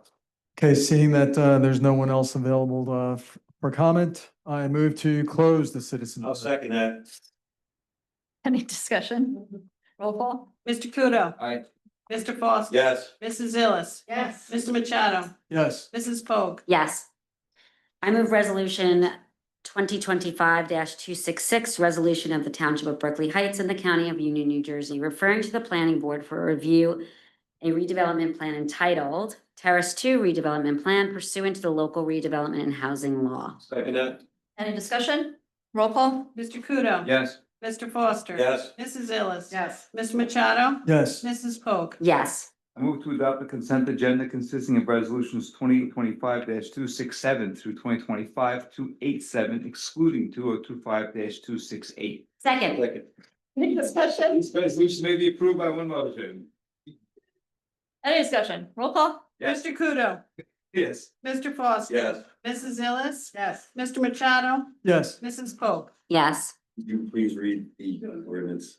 Ordinance 2025-27, amending the Township Code for the Township of Berkeley Heights to amend chapter 13.12.260 and provide for the maintenance of the end user sewer agreement. I move that the ordinance is heard by the clerk be open on first reading, October 2025. He says the first day for the public hearing, that the clerk be directed to advertise the same in the Courier News. Second. Any discussion? Roll call? Mr. Kudo. Aye. Mr. Foster. Yes. Mrs. Illis. Yes. Mr. Machado. Yes. Mrs. Pogue. Yes. Madam Clerk, can you read ordinance 2025-28? An ordinance authorizing the award of a contract to Verizon Wireless for lease of real property owned by the Township of Berkeley Heights located at 259 Diamond Hill Road in the Township of Berkeley Heights, also known as Block 4501, Lot 1 on the Township Tax Map. I move that the ordinance as read by the clerk be offered on first reading, that October 7th, 2025 be set as the day for the public hearing, and that the clerk be directed to advertise same in the Courier News. Okay. Any discussion? Roll call? Mr. Kudo. Yes. Mr. Foster. Yes. Mrs. Illis. Yes. Mr. Machado, sorry. Yes. Mrs. Pogue. Yes. All right, Township Council reports. Manny. I'll be short. I'll let John do the National Guacamole Day today. I just want to remind everyone's Restaurant Month. You can have a really good time. Hit the restaurants, experiencebh.com. Today, went to the grand opening, the mayor and I, to Gabagoo. And it's posted over social media. It's there for the benefit of the residents. Please patronize the local restaurants. Tell them you're there for Restaurant Month, and if not, just buy a lot of food. So thank you. Awesome. John? The Historic Preservation Committee met. Our big thing is the Littell Lord Festival coming up on October 18th from noon to 4. Reindeer is October 19th. We have the library and the Rotary are going to be getting the table out there. Also, we have vendors, and it's also going to be a fishing derby through the PBA. It's going to be having the fishing derby out there. We raised the flag today in the service of Hispanic Heritage Month, but tomorrow is Citizenship Day. And it's an American Federal Observance that recognizes the adoption of the U.S. Constitution and for those who became U.S. citizens. I just wanted to mention that. I also want to mention, I'm going to leave the other two off that I had on here. World Mental Health Day is Friday, October 10th. And the reason I bring that up is because on Sunday, September 21st, is the Kimberly Ann Wilson Berkeley Heights 5K race for mental health. So if you want to get out there and do a nice walk or do a nice run, it's an awesome event, so come on out for it. The start time is 9:30 a.m. What are the distances? It's a 5K. 5K, but I thought. 1.5 miles.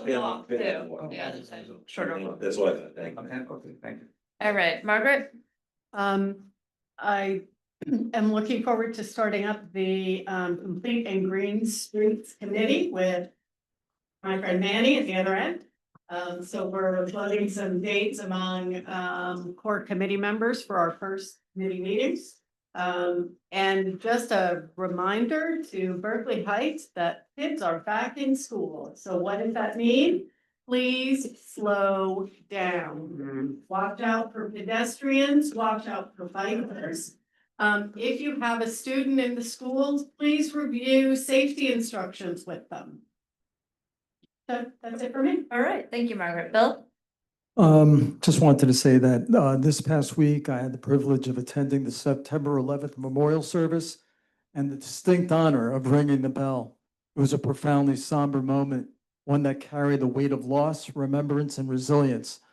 Taking part in the ceremony was a reminder of the importance of pausing to honor those we lost, supporting those who still carry the grief, and reaffirming our collective commitment to never forget. Thank you, Bill. Thank you, Bill. No, Andrew. Susan? Okay, so I submitted 2 grants in the last 3 weeks, $127,000 grant from Union County to go to Littell Lord, so fingers crossed on that one. And then a $15,000 grant to the state of New Jersey for the Mayor's Wellness Committee for I call it the Ivy Project, the Illustrative Veterans Yoga Project. And it's to bring yoga to help veterans with dealing with mental health. And it's illustrative because whatever they learn, they can then take with them and help others in that way. We have a grants committee meeting on Monday, and the meeting is specifically related to trying to get grants for flooding issues.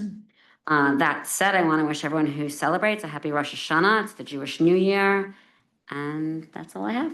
Okay, thank you. Mayor's Wellness Committee, we have the autumn hike, October 26th at 11. We have the sound bowl meditation outside on November 22nd at 5. We're doing a Valentine's Love Yourself dance party at Disco Ride, date TBA. Mayor's Book Club this month is The Mountain Is You, if you want to read the book. Proud to announce that Berkeley Heights has been designated as the 995th community in the country to enroll in the AARP network of age-friendly states and communities. So we were designated, talked about Gabagool. The FIFA committee is getting started because that's upon us.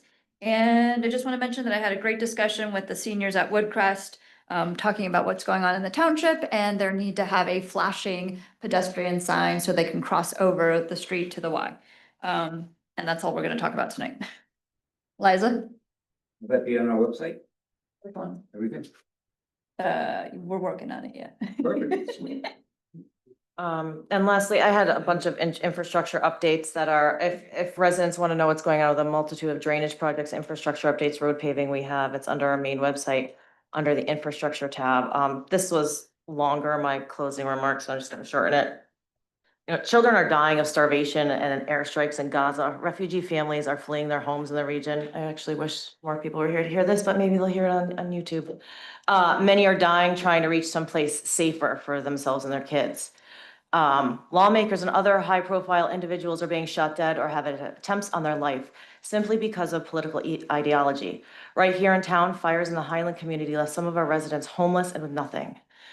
We're blessed to live in a town we can gather safely, where our children can play and our neighbors wave to each other on the street. This is no small thing. It should not be taken for granted. Let us be civil to one another, even when we disagree. But most importantly, let us recognize that the challenges we face here at home, whether it's flooding, infrastructure, helping our children collectively rise to the educational challenges they face, or how to keep our town vibrant and welcoming, cannot be solved by division. They require us to work together collectively and collaboratively so that the outcomes we achieve are better for everyone, much like the flooding task force that's being established now. If the world has taught us anything recently, it's that life is too precious to waste on bitterness and division and constantly seeking out these gotcha moments. Let's choose gratitude and community. Let's choose to solve problems together with kindness and respect instead of suspicion and divisiveness, for the betterment of our town and to serve as positive examples for our kids. That's it. Thank you. That was amazing. I did something tonight that is not like me. And I had a hard day at work, and that's no excuse. And I usually am very civil in my discourse. So I really want to apologize to the community for, nobody was listening and I just got really frustrated, but I should not have reacted the way I did tonight. No, you were civil. You were frustrated at the lack of focus on things that are important.